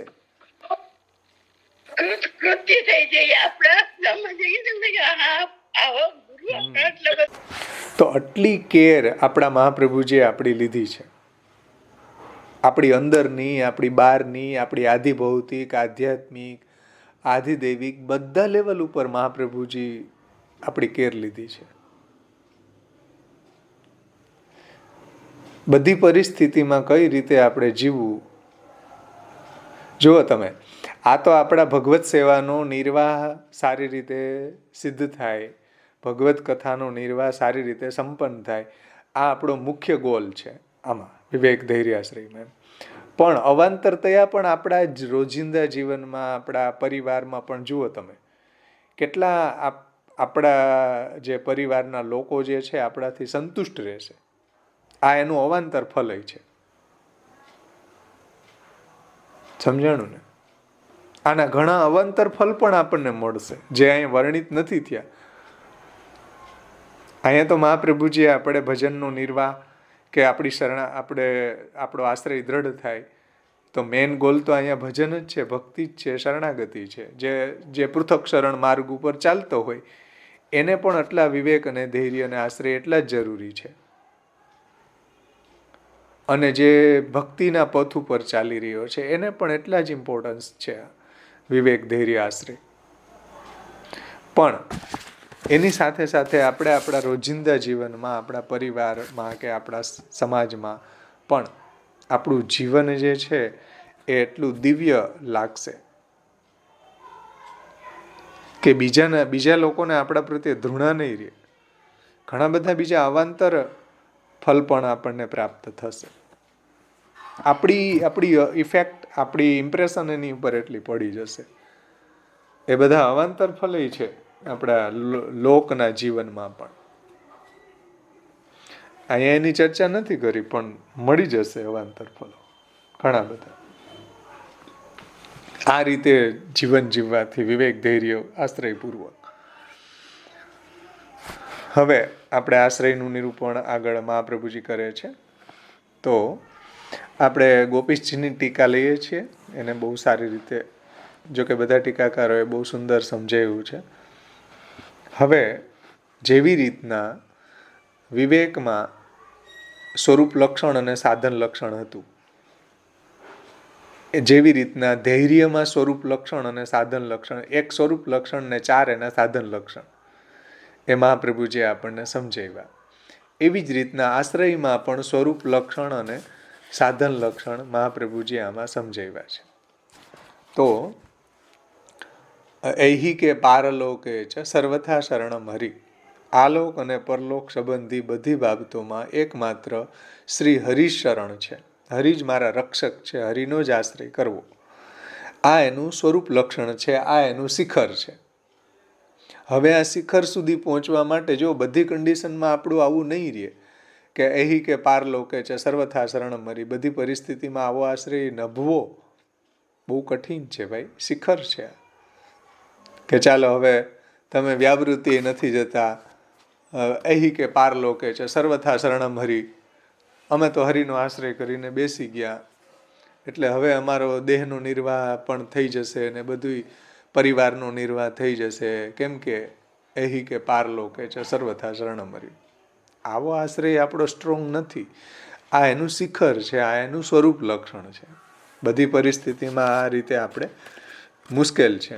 પણ મહાપ્રભુજીએ ત્યાં સુધી પહોંચવા માટે 4 ઉપાય બતાવ્યા છે, 4 એના સાધન લક્ષણ બતાવ્યા છે. એ 4 સાધન લક્ષણ શું છે તો એને સમજો કે પેલું છે સાધન લક્ષણ છે કાયિક ભગવદ આશ્રયની સિદ્ધિ માટે 4 ઉપાય આચાર્ય ચરણો અહીંયા સમજાવે છે. એમાં આશ્રયની ભાવનાની માનસિક અને વાચિક ભાવના, આશ્રય ભાવની વાચિક અને માનસિક ભાવના. તો વાચિક અને માનસિક ભાવના હશે તો કાયિક વ્યાપારમાં આશ્રય ખીલી જશે. તો આ પેલું એનું સાધન લક્ષણ છે, જે મહાપ્રભુજી અહીંયા સમજાવ્યું છે કે એવં ચિત્તે સદા ભાવ્યમ વાચા ચ પરિકીર્તે. સમજાણું ને? આ રીતે ભગવદ આશ્રયની વાણીથી એનું હંમેશા બોલતા રહેવું અને મનથી એનું ભાવન કરવું, હૃદયથી પણ ભાવન કરવું કે કૃષ્ણ જ મારા રક્ષક છે, કૃષ્ણ જ મારા આશ્રય સ્થાન છે. હા, હરિની શરણ ભાવના વાણીથી પણ બોલતા રહેવું અને જીવ તુષિદને ચિંતા કરે, કૃષ્ણને કરવું હોય તે કરે. જો વાણીથી બોલતા રહે ને તો આપણા કાયિક વ્યાપારમાં પણ આશ્રય દ્રઢ થશે. વાણીથી આપણે અષ્ટાક્ષરનું સ્મરણ કરતા રહે, પ્રભુ જ મારા રક્ષક છે, પ્રભુ જ મારા આશ્રય છે, પ્રભુ જ મારા યોગક્ષેમ વહાવાવાળા છે, પ્રભુ સર્વ સમર્થ છે, હું પ્રભુનો દાસ છું. તો આ રીતના જો આપણું વાણીથી અને મનથી ભાવન, વાણીથી પરિકીર્તન અને મનથી જો ભાવના કરતા રહેશું તો આશ્રય આપણા કાયિક, વાચિક અને માનસિક બધી રીતે ખીલી જશે.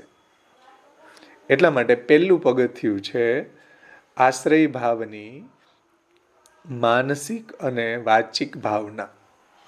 બીજું પગથિયું છે અન્યાશ્રય ત્યાગ. અન્યસ્ય ભજનં તત્ર સતો ગમનમેવ ચ પ્રાર્થના કાર્ય માત્રેપી તતો અન્યત્ર વિવર્જેત. આ બીજું પગથિયું છે આશ્રયને દ્રઢ કરવાનું, કે અન્ય ભજન, અન્ય દેવી દેવતાનું ભજન જે છે એનો હંમેશા ત્યાગ કરવો. અન્ય દેવી દેવતાઓ પાસે નાના મોટા કાર્યની અંદર પ્રાર્થના ન કરવી. એ બીજું પગથિયું છે. ત્રીજું પગથિયું છે પ્રભુમાં દ્રઢ વિશ્વાસ. અવિશ્વાસો ન કર્તવ્યમ સર્વથા બાધકસ્તુ સહ બ્રહ્માસ્ત્ર ચાતકો ભાવ્યો પ્રાપ્તમ બ્રહ્માસ્ત્ર ચાતકો ભાવ્યો. એ ત્રીજું પગથિયું છે. ચોથું પગથિયું છે શરણ ભાવના હૃદયમાં દ્રઢ રાખીને પ્રાપ્તમ સેવેત નિર્મમ.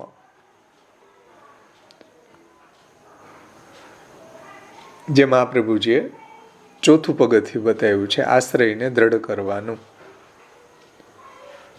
અને છેલ્લે યથા કથનચિત કાર્યાણી કુર્યાદુચ્ચાવચાન્યપી કિમ વા પ્રોક્તેન બહુના શરણમ ભાવયે ધરે. જે કાર્ય જે રીતે તમે જીવન જીવતા હોય એમ જીવો. કાંઈ ન થતું હોય તો કમસે કમ પ્રભુનો આશ્રય રાખો. કિમ વા પ્રોક્તેન બહુના, વધારે કહેવાથી શું હવે ફાયદો ભાઈ?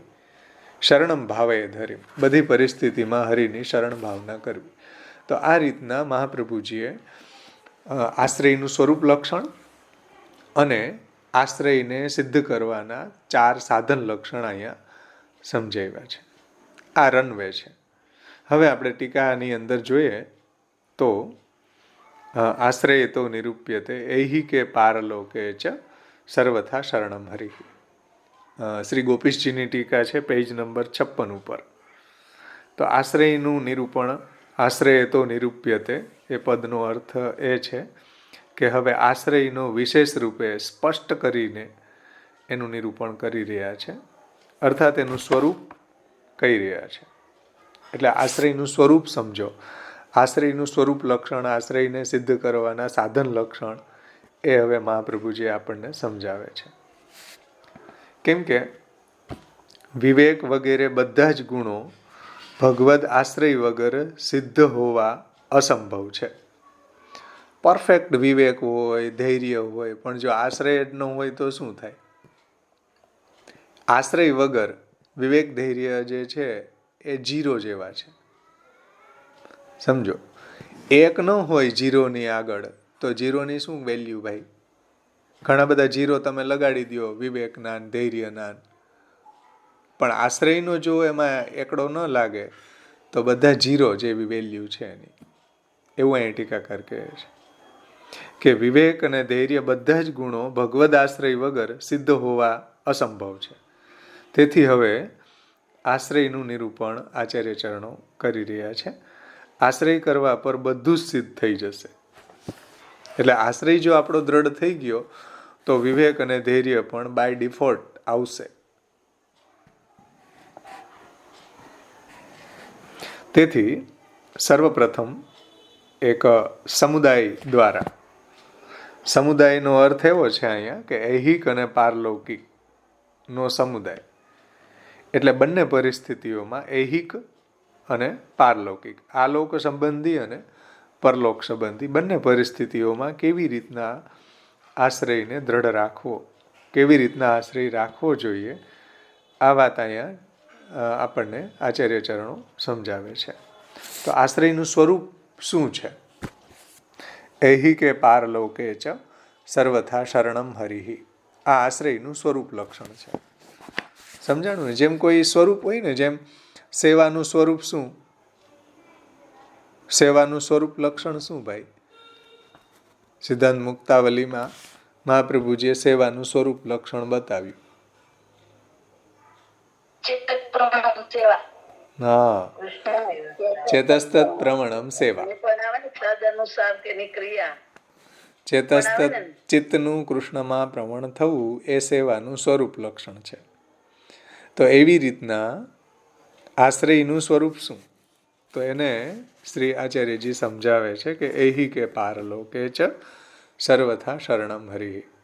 આ આશ્રયનું સ્વરૂપ લક્ષણ છે.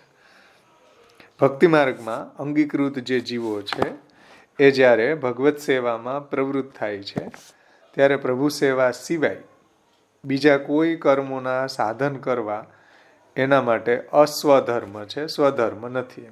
ભગવાનનું ભજન જ એના માટે સ્વધર્મ છે. એના માટે ઐહિક અને પારલૌકિક કાર્યો માટે સાધન કરવાનો કોઈ અવકાશ નથી રહેતો. હવે ભગવત ભજનમાં એ પ્રવૃત્ત થયા તો ઐહિક અને પારલૌકિક ના કોઈ બી સાધનો માટે એને પ્રયત્ન ન કરવો જોઈએ. એના માટે ભગવદ આશ્રય જ સ્વધર્મ રહી જાય છે. અન્ય સાધનો કરવાથી સેવામાં પણ ઘણા બધા વિઘ્નો ઉપસ્થિત થઈ જાય છે. જે આપણે વિવેક ધૈર્યાશ્રયમાં આગળ ટીકાકારોએ સમજાવ્યું કે ભાઈ લૌકિક કર્મો, વૈદિક કર્મો એ બધા પણ સેવાના અનુસરમાં કરવા, ભગવત સેવા સમયે ન કરવા જોઈએ. એટલે સ્માર્ત કરતા શ્રૌત ધર્મ બલવાન છે અને સ્માર્ત અને શ્રૌત કરતા પણ ભગવત ધર્મ બલવાન છે. તો જ્યારે આપણે ભગવત સેવામાં પરાયણ હોઈએ અને ત્યારે આવા કાર્યો કરવા જતા હોઈએ તો એમાં વિઘ્નો ઉપસ્થિત થઈ જાય ભજનમાં. એટલે એક્સેપ્શનલ આપણે કરતા હોઈએ છીએ, એમાં કોઈ પ્રોબ્લેમ નથી. કારણ કે ઘણા એવા નૈમિતિક કર્મો આવતા હોય છે, વિવાહ આદિ કાર્યો આવતા હોય છે, તો આપણે થોડું સેવાની બાબતમાં પણ વહેલી પહોંચી લે કે આપણે એવી રીતના બધું વ્યવસ્થિત ગોઠવણ કરી લેતા હોય. મેનેજમેન્ટની વાત છે, એ રોજની વાત નથી. નિત્ય કર્મો હોય, સંધ્યાવંદન ઇત્યાદિ, તો એમાં આપણે આપણા ઠાકોરજીની સેવા પહોંચીને જે કરતા હોય બ્રાહ્મણ, ક્ષત્રિય, વૈશ્ય, ત્રૈવર્ણિકો અનુસરમાં કરી લે. મેનેજમેન્ટની વાત છે. તો ટીકાકારે સમજાવે છે કે ભાઈ આપણે જ્યારે બીજા એવા ઐહિક અને પારલૌકિકના સાધનો કરવા જઈએ તો ભગવત ભજનમાં કાંઈક વિઘ્ન ઉપસ્થિત થાય, એટલે ભગવત ભજનમાં આપણે સમય કાઢી ન શકીએ. તો તેવા સ્વધર્મો નિભાવ થઈ શકતો નથી. તેથી સ્વધર્મનો એટલે ભગવત ભજનનો, સ્વધર્મનો અર્થ અહીંયા ભજન લીધું છે, એનો નિભાવ થઈ શકતો નથી. તો આવી પરિસ્થિતિમાં વિવેક અને ધૈર્ય પણ કેવી રીતના સિદ્ધ થઈ શકે? તેથી બંને સિદ્ધ કરવા માટે બધી જ રીતે ભગવાનની શરણ ભાવના જ, ભગવદ આશ્રય જ સ્ટ્રોંગ બનાવવો જોઈએ. ભગવદ આશ્રયની, ભગવાનની શરણ ભાવના કરવી જોઈએ. ભગવત સેવા છોડીને અન્ય બીજા સાધન ન કરવા જોઈએ. એ વાત ફરીથી ટીકાકાર અહીંયા સમજાવી કે ભગવત સેવાને પ્રાયોરિટી આપવી જોઈએ બધી કન્ડિશનમાં.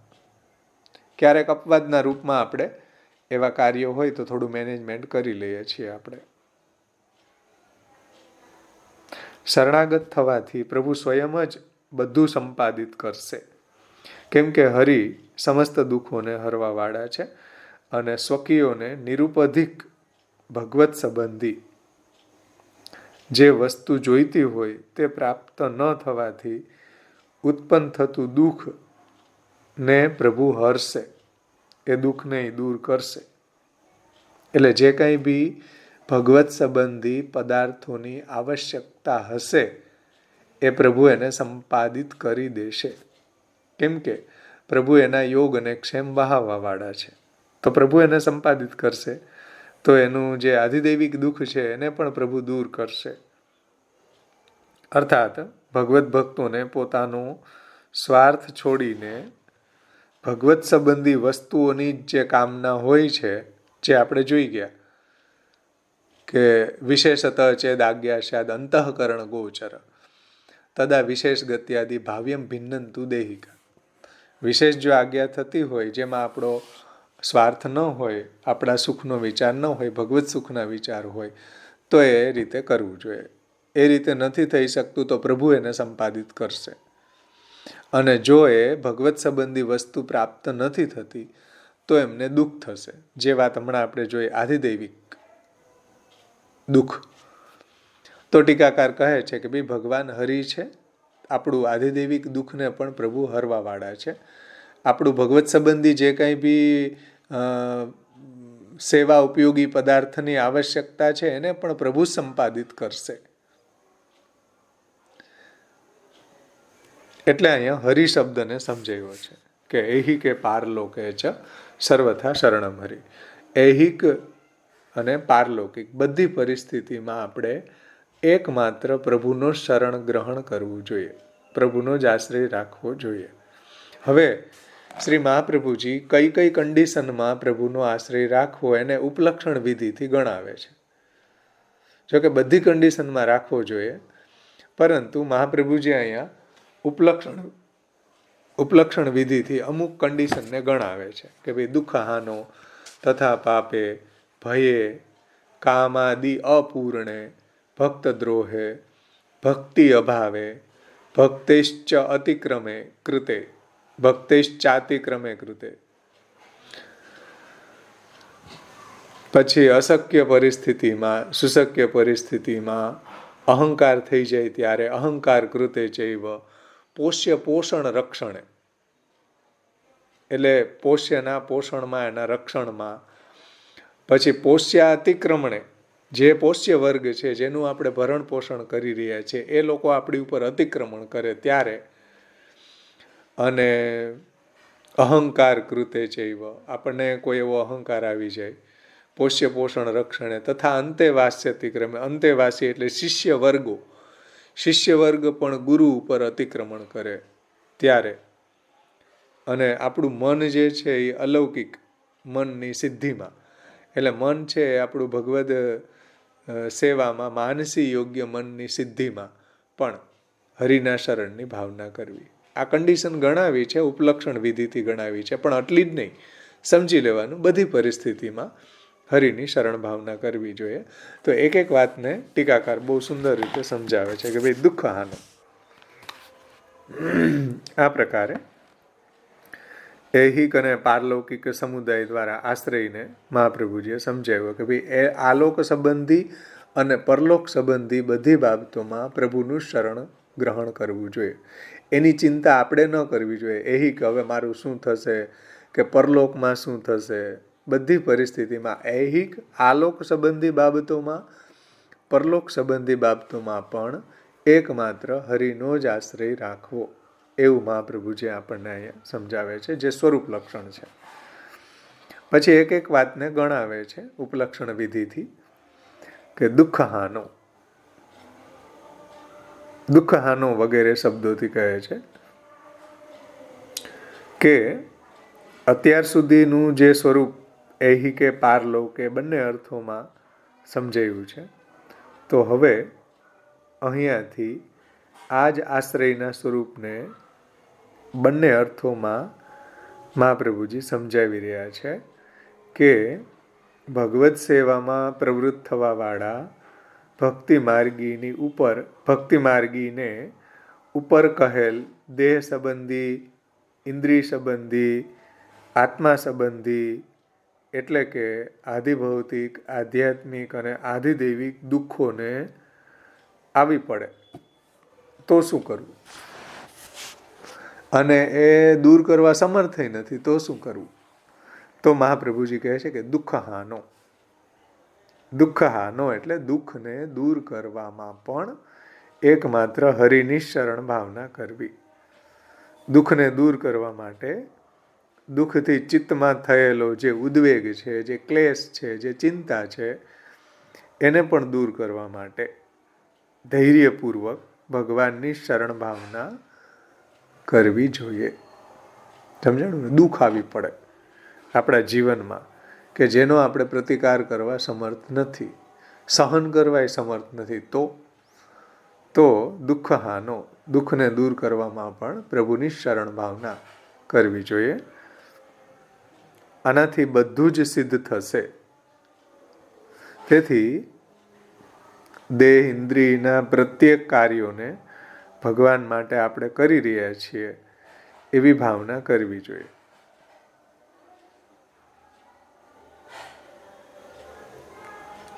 તો સમજમાં આવે ને? કોઈ બી દુઃખ હોય, આધિભૌતિક દુઃખ હોય, પારિવારિક કાંઈ બી દુઃખ હોય, આપણને કોઈ આપણા બીમારીને કે આ કોરોનાના કારણે આવેલા દુઃખો છે, તો એનાથી કંઈ ભયભીત થવાની જરૂર નથી.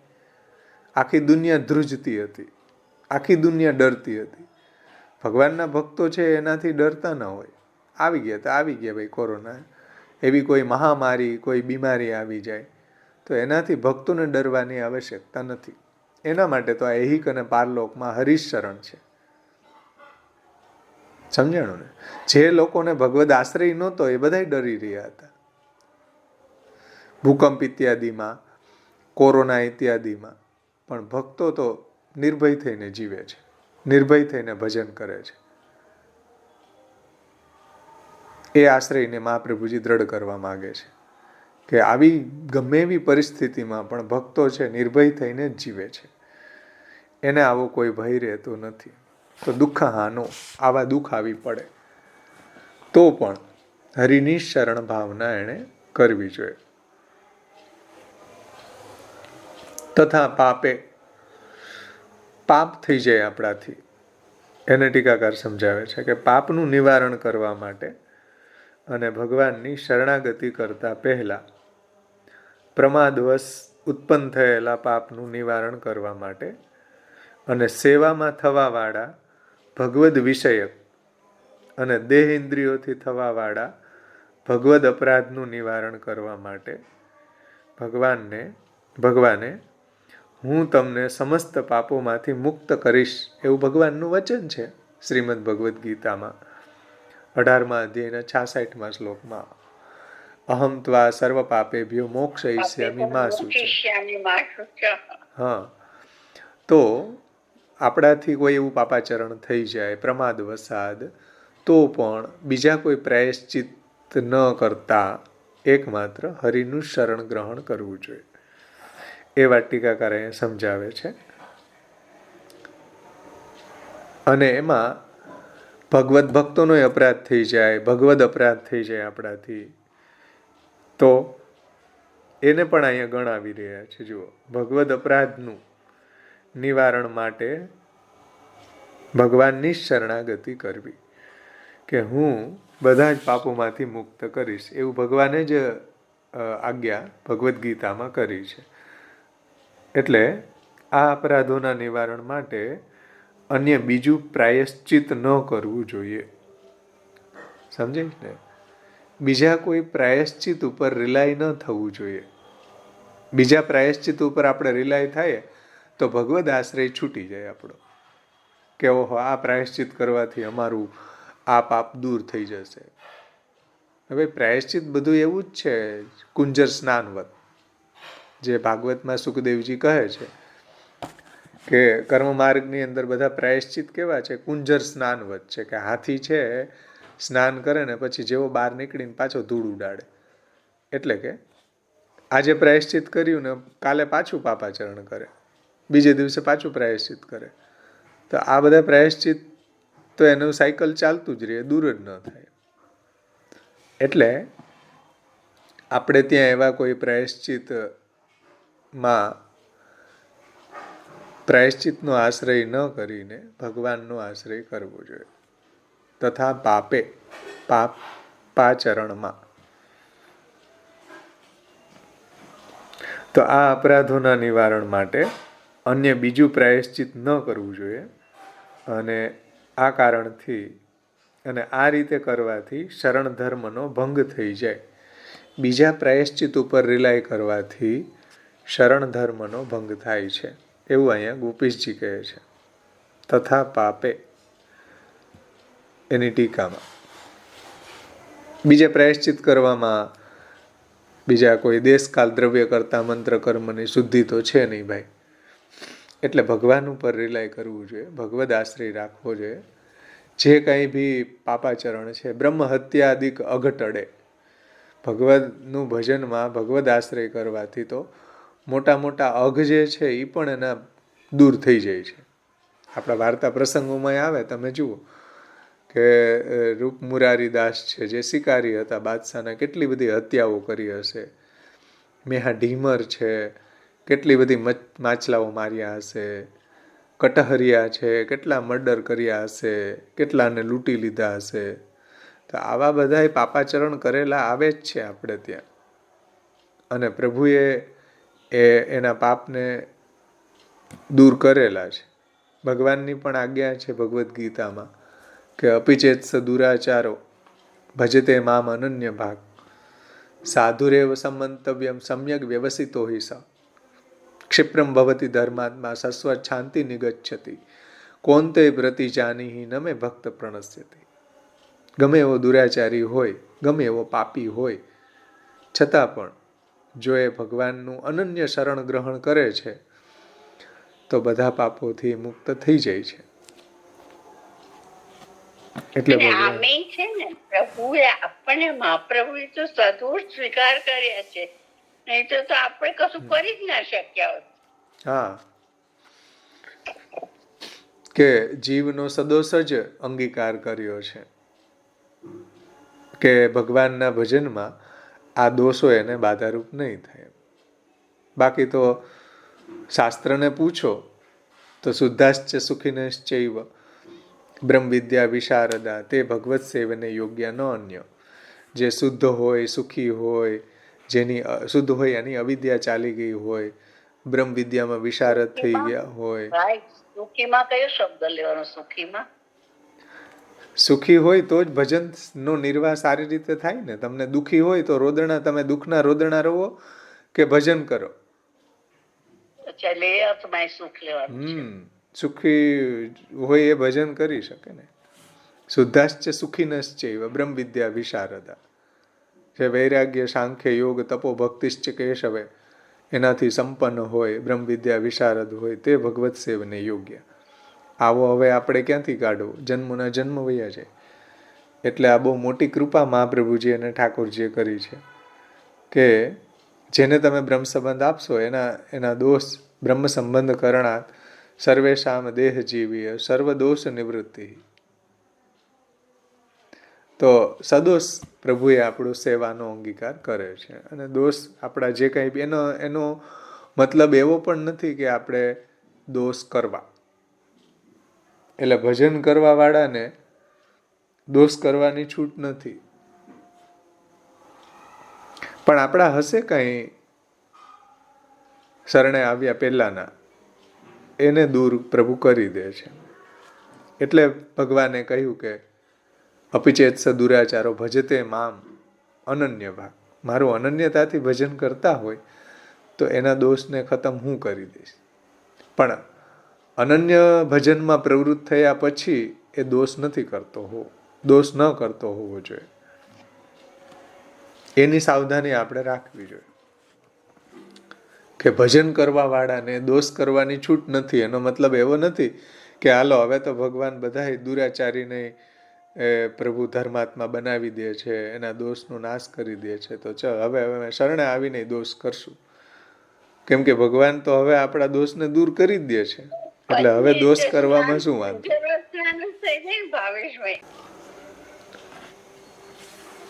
આનો તાત્પર્ય એવું નહીં સમજતા હો ભાઈ. ખેર આગળ જો કેટલી સરસ વાત કહે છે કે હું અહમ ત્વા સર્વ પાપેભ્યો મોક્ષયિષ્યામિ મા શુચ. ભગવાન પણ ગીતાજીમાં કહે છે. એટલા માટે બીજા જે પ્રાયશ્ચિત છે એના ચક્કરમાં ન પડવું જોઈએ. આવું કરવાથી શરણ એટલે બીજા જો પ્રાયશ્ચિત કરવામાં આવે ભગવાનનો આશ્રય છોડીને તો શરણ ધર્મનો ભંગ થાય છે. આ રીતે દુઃખહાનો તથા પાપે એવું કોઈ પાપાચરણ આ જીવ સ્વભાવવશ થઈ જાય તો પ્રભુની ક્ષમા માગવી જોઈએ, પ્રભુની શરણ ભાવના કરવી જોઈએ કે મારાથી આવું પાપાચરણ થઈ ગયું, પ્રભુની ક્ષમા યાચના કરવી જોઈએ. અને પ્રભુના ચરણમાં જે ચિહ્નો છે એનું અંકુશ ઠાકોરજી પાસે શરણ ભાવના કરવી જોઈએ. આપણા અપરાધને સ્વીકારવો જોઈએ, આપણા અપરાધને પ્રભુ પાસે ક્ષમા યાચના કરવો જોઈએ, પ્રભુની ક્ષમા માંગવી જોઈએ. શાસ્ત્રમાં અમુક બતાવ્યું હોય શાસ્ત્રમાં તો એ મર્યાદા માર્ગ નું જ ગણવું જોઈએ. એટલે આપણા માટે નહીં.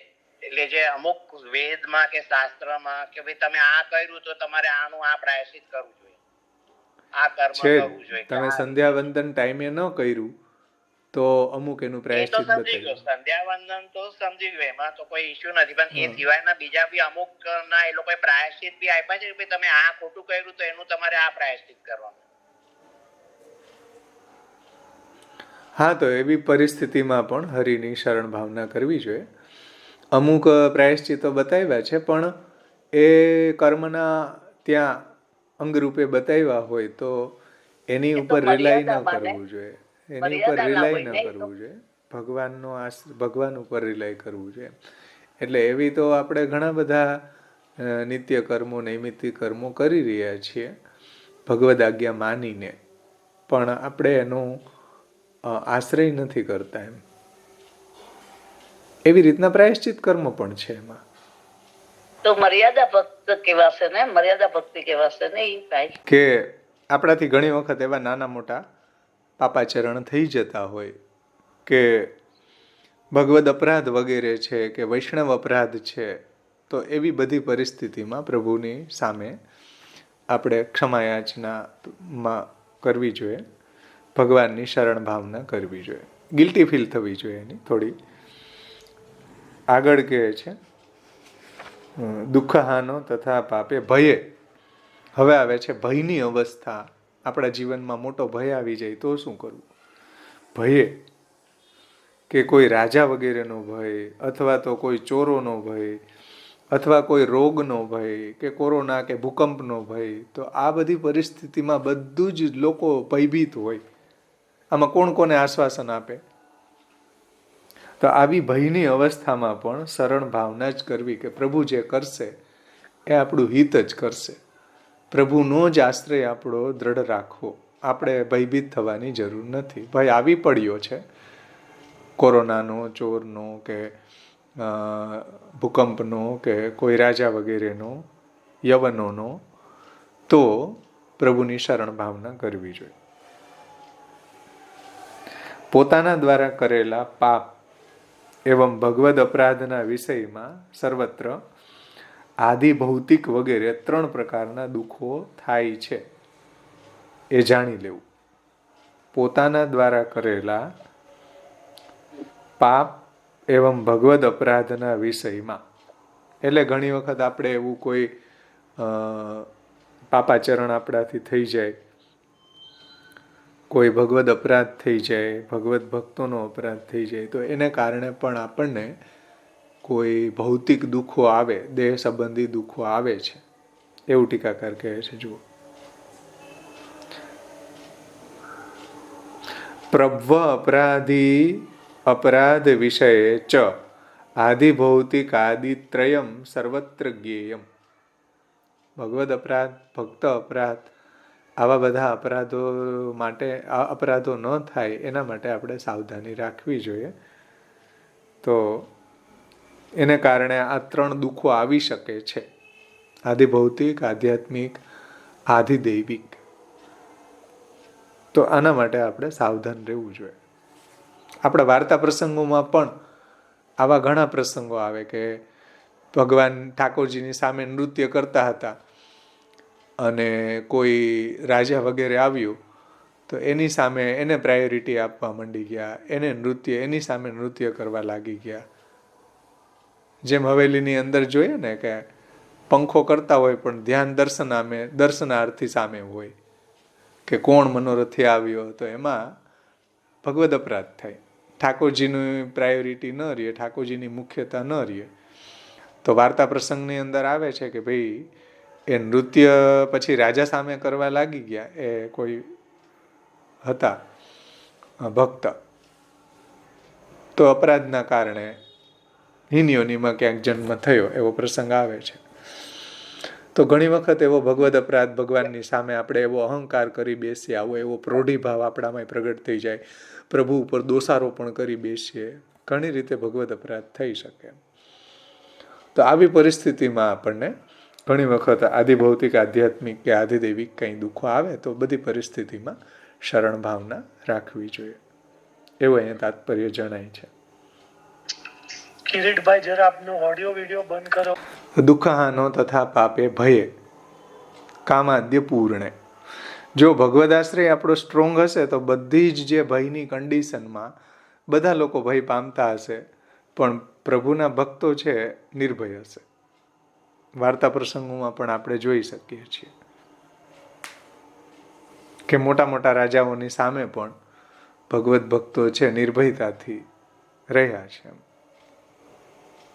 પછી ઘણી વખત આપણી કામનાઓ પૂર્ણ ન થતી હોય, કામાદિ અપૂર્ણે, કામાદ્ય પૂર્ણે, એને ટીકાકાર સમજાવે છે કે કામના અર્થાત આપણી જે અભિલાષાઓ છે એ પૂર્ણ ન થાય,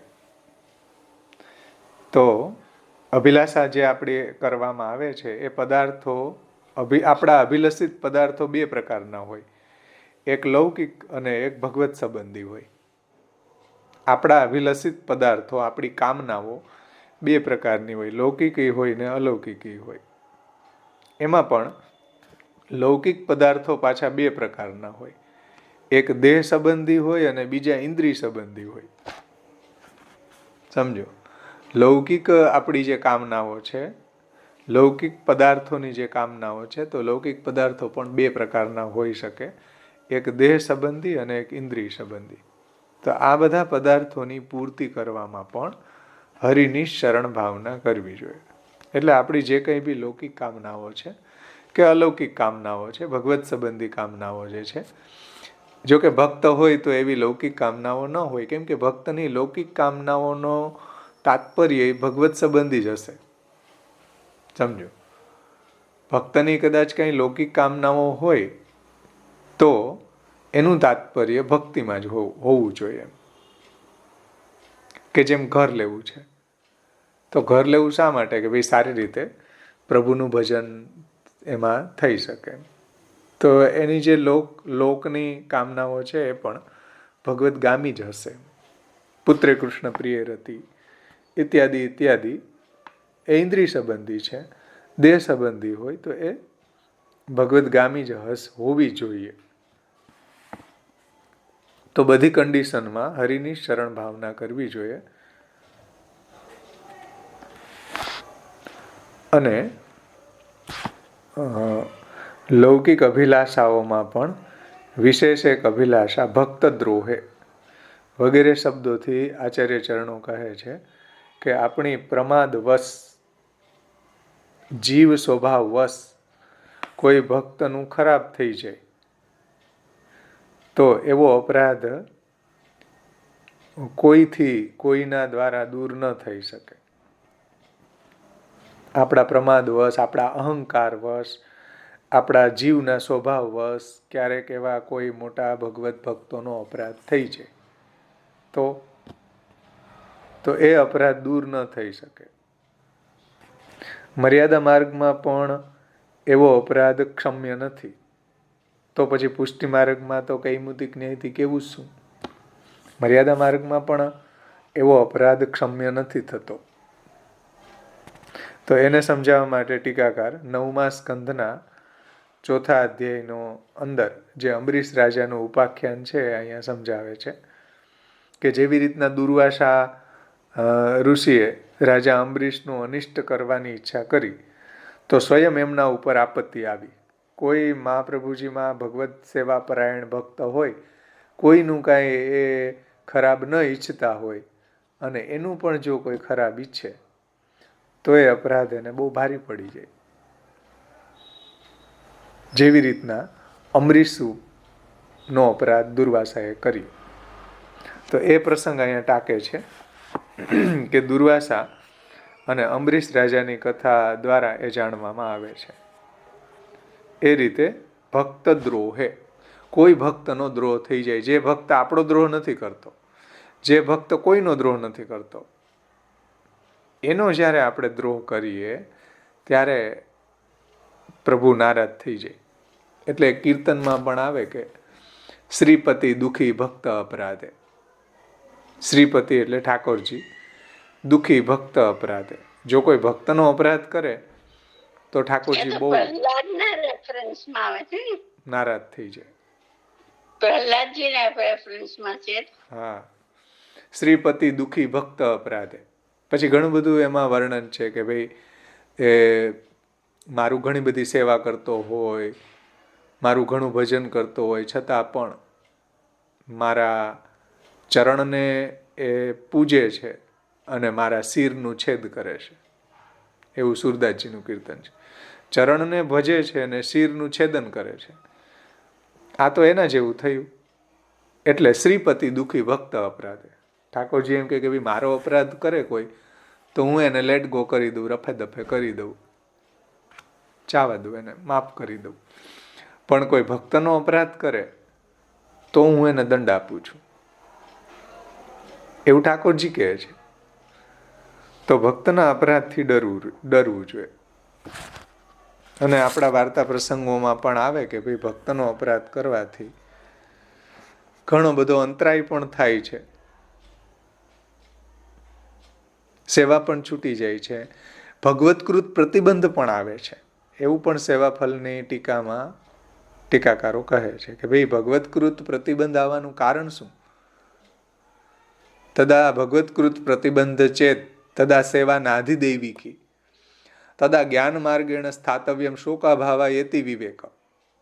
મહાપ્રભુજી સેવાફલ વિવરણમાં કહે છે કે ભગવત્કૃત પ્રતિબંધ આવે તો સેવાનું નિર્વાહ ન થાય. તો શું કરવું? તો એને કથા પક્ષમાં સ્થિત રહેવું અને શોકાભાવ, શોક ન કરવું કે પ્રભુ એને આ જન્મમાં ફલદાન કરવાની ઈચ્છા નથી કરતા. તો આવો ભક્ત અપરાધ થઈ જાય કે જે ભક્ત કોઈનું કંઈ બુરું ઈચ્છતો નથી, કોઈનો દ્રોહ નથી કરતો, તો એવા કોઈ મહાન ભક્તનો અપરાધ થઈ જાય તો આપણને જન્માંતર થઈ જાય, ઘણા બધો પ્રતિબંધ આવી પડે. કેમ કે શ્રીપતિ દુઃખી ભક્ત અપરાધે. એટલે ભક્તના અપરાધથી સાવધાન રહેવું જોઈએ, કોઈની ખટપટમાં ન પડવું જોઈએ.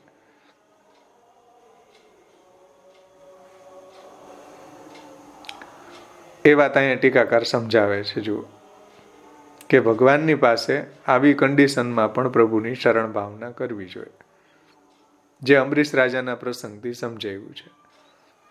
એ જ રીતના ભક્તનો દ્રોહ થઈ જવા પર ભગવાનની શરણ ભાવના જ કરવી જોઈએ, અન્ય ન કરવું જોઈએ. તો આ રીતે આપણે દુઃખહાનો તથા પાપે ભયે કામાદિ અપૂર્ણે ભક્ત દ્રોહે, ત્યાં સુધી આપણે પહોંચ્યા. આગળનું આપણે આવતે વખતે લેશું. તો ઉપલક્ષણ વિધિથી મહાપ્રભુજી આવી બધી કન્ડિશનમાં પણ સાવધાન રહેવું જોઈએ અને પ્રભુની શરણ ભાવના કરવી જોઈએ. બીજા કોઈને કંઈ પ્રશ્ન છે આ બાબતમાં? તો આપણે એની ચર્ચા કરીએ. બોલો.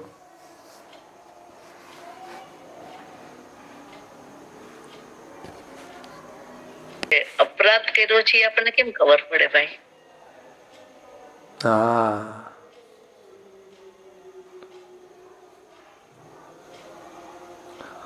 આપણે અપરાધ કર્યો હોય એની આપણને ખબર પડે, એ પણ બહુ ઠાકોરજીની કૃપા હોય તો જ ખબર પડે.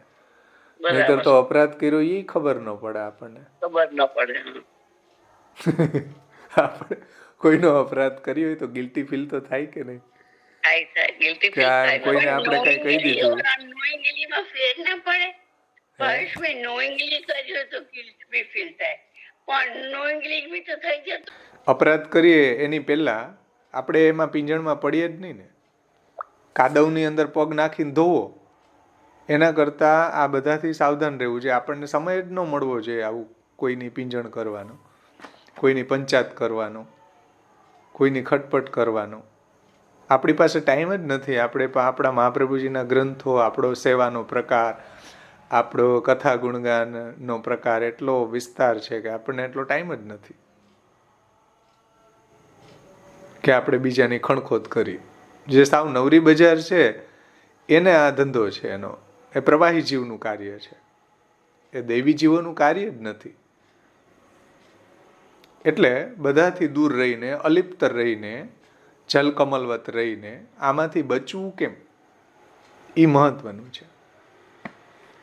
આમાં શા માટે આપણો ટાઈમ બગાડવો?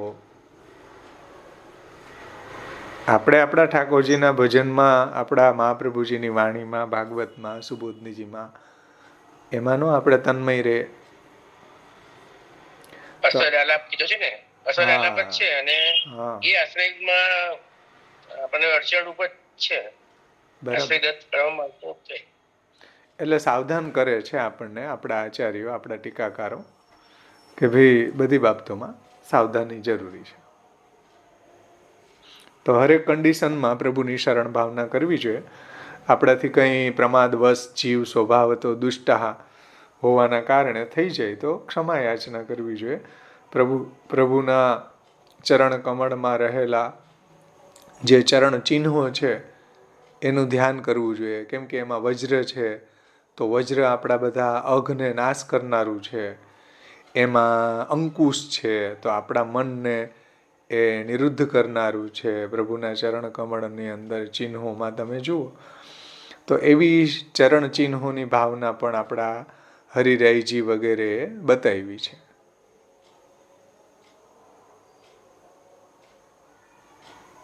કમળની ભાવના શું છે ભાઈ? કમળમાં કમલ જે છે રસરૂપ છે, આર્દ્ર છે, કોમળ છે, તો આપણને પણ એવું કોમળ ભાવ, એવી આર્દ્રતા, એવી સુગંધ ભક્તિની પ્રાપ્ત થાય. સુગંધ છે એનામાં બધા ગુણો છે ને. હરિરાયજીનો આખો એક ગ્રંથ છે ચરણ ચિહ્ન ભાવના. વાંગ મુક્તાવલીમાં તમે જોશો તો બહુ સુંદર હરિરાયજીએ એ ગ્રંથને સમજાવ્યો છે, ચરણ ચિહ્ન ભાવના. તો એનું આપણે ભાવન કરીએ, આપણે એનું ધ્યાન ધરીએ, આપણા ઠાકોરજીના ચરણ કમળનું ધ્યાન ધરીએ, તો આપણને ધીરે ધીરે આ બધામાંથી આપણે અલિપ્ત રહીને પ્રભુમય બની શકીએ.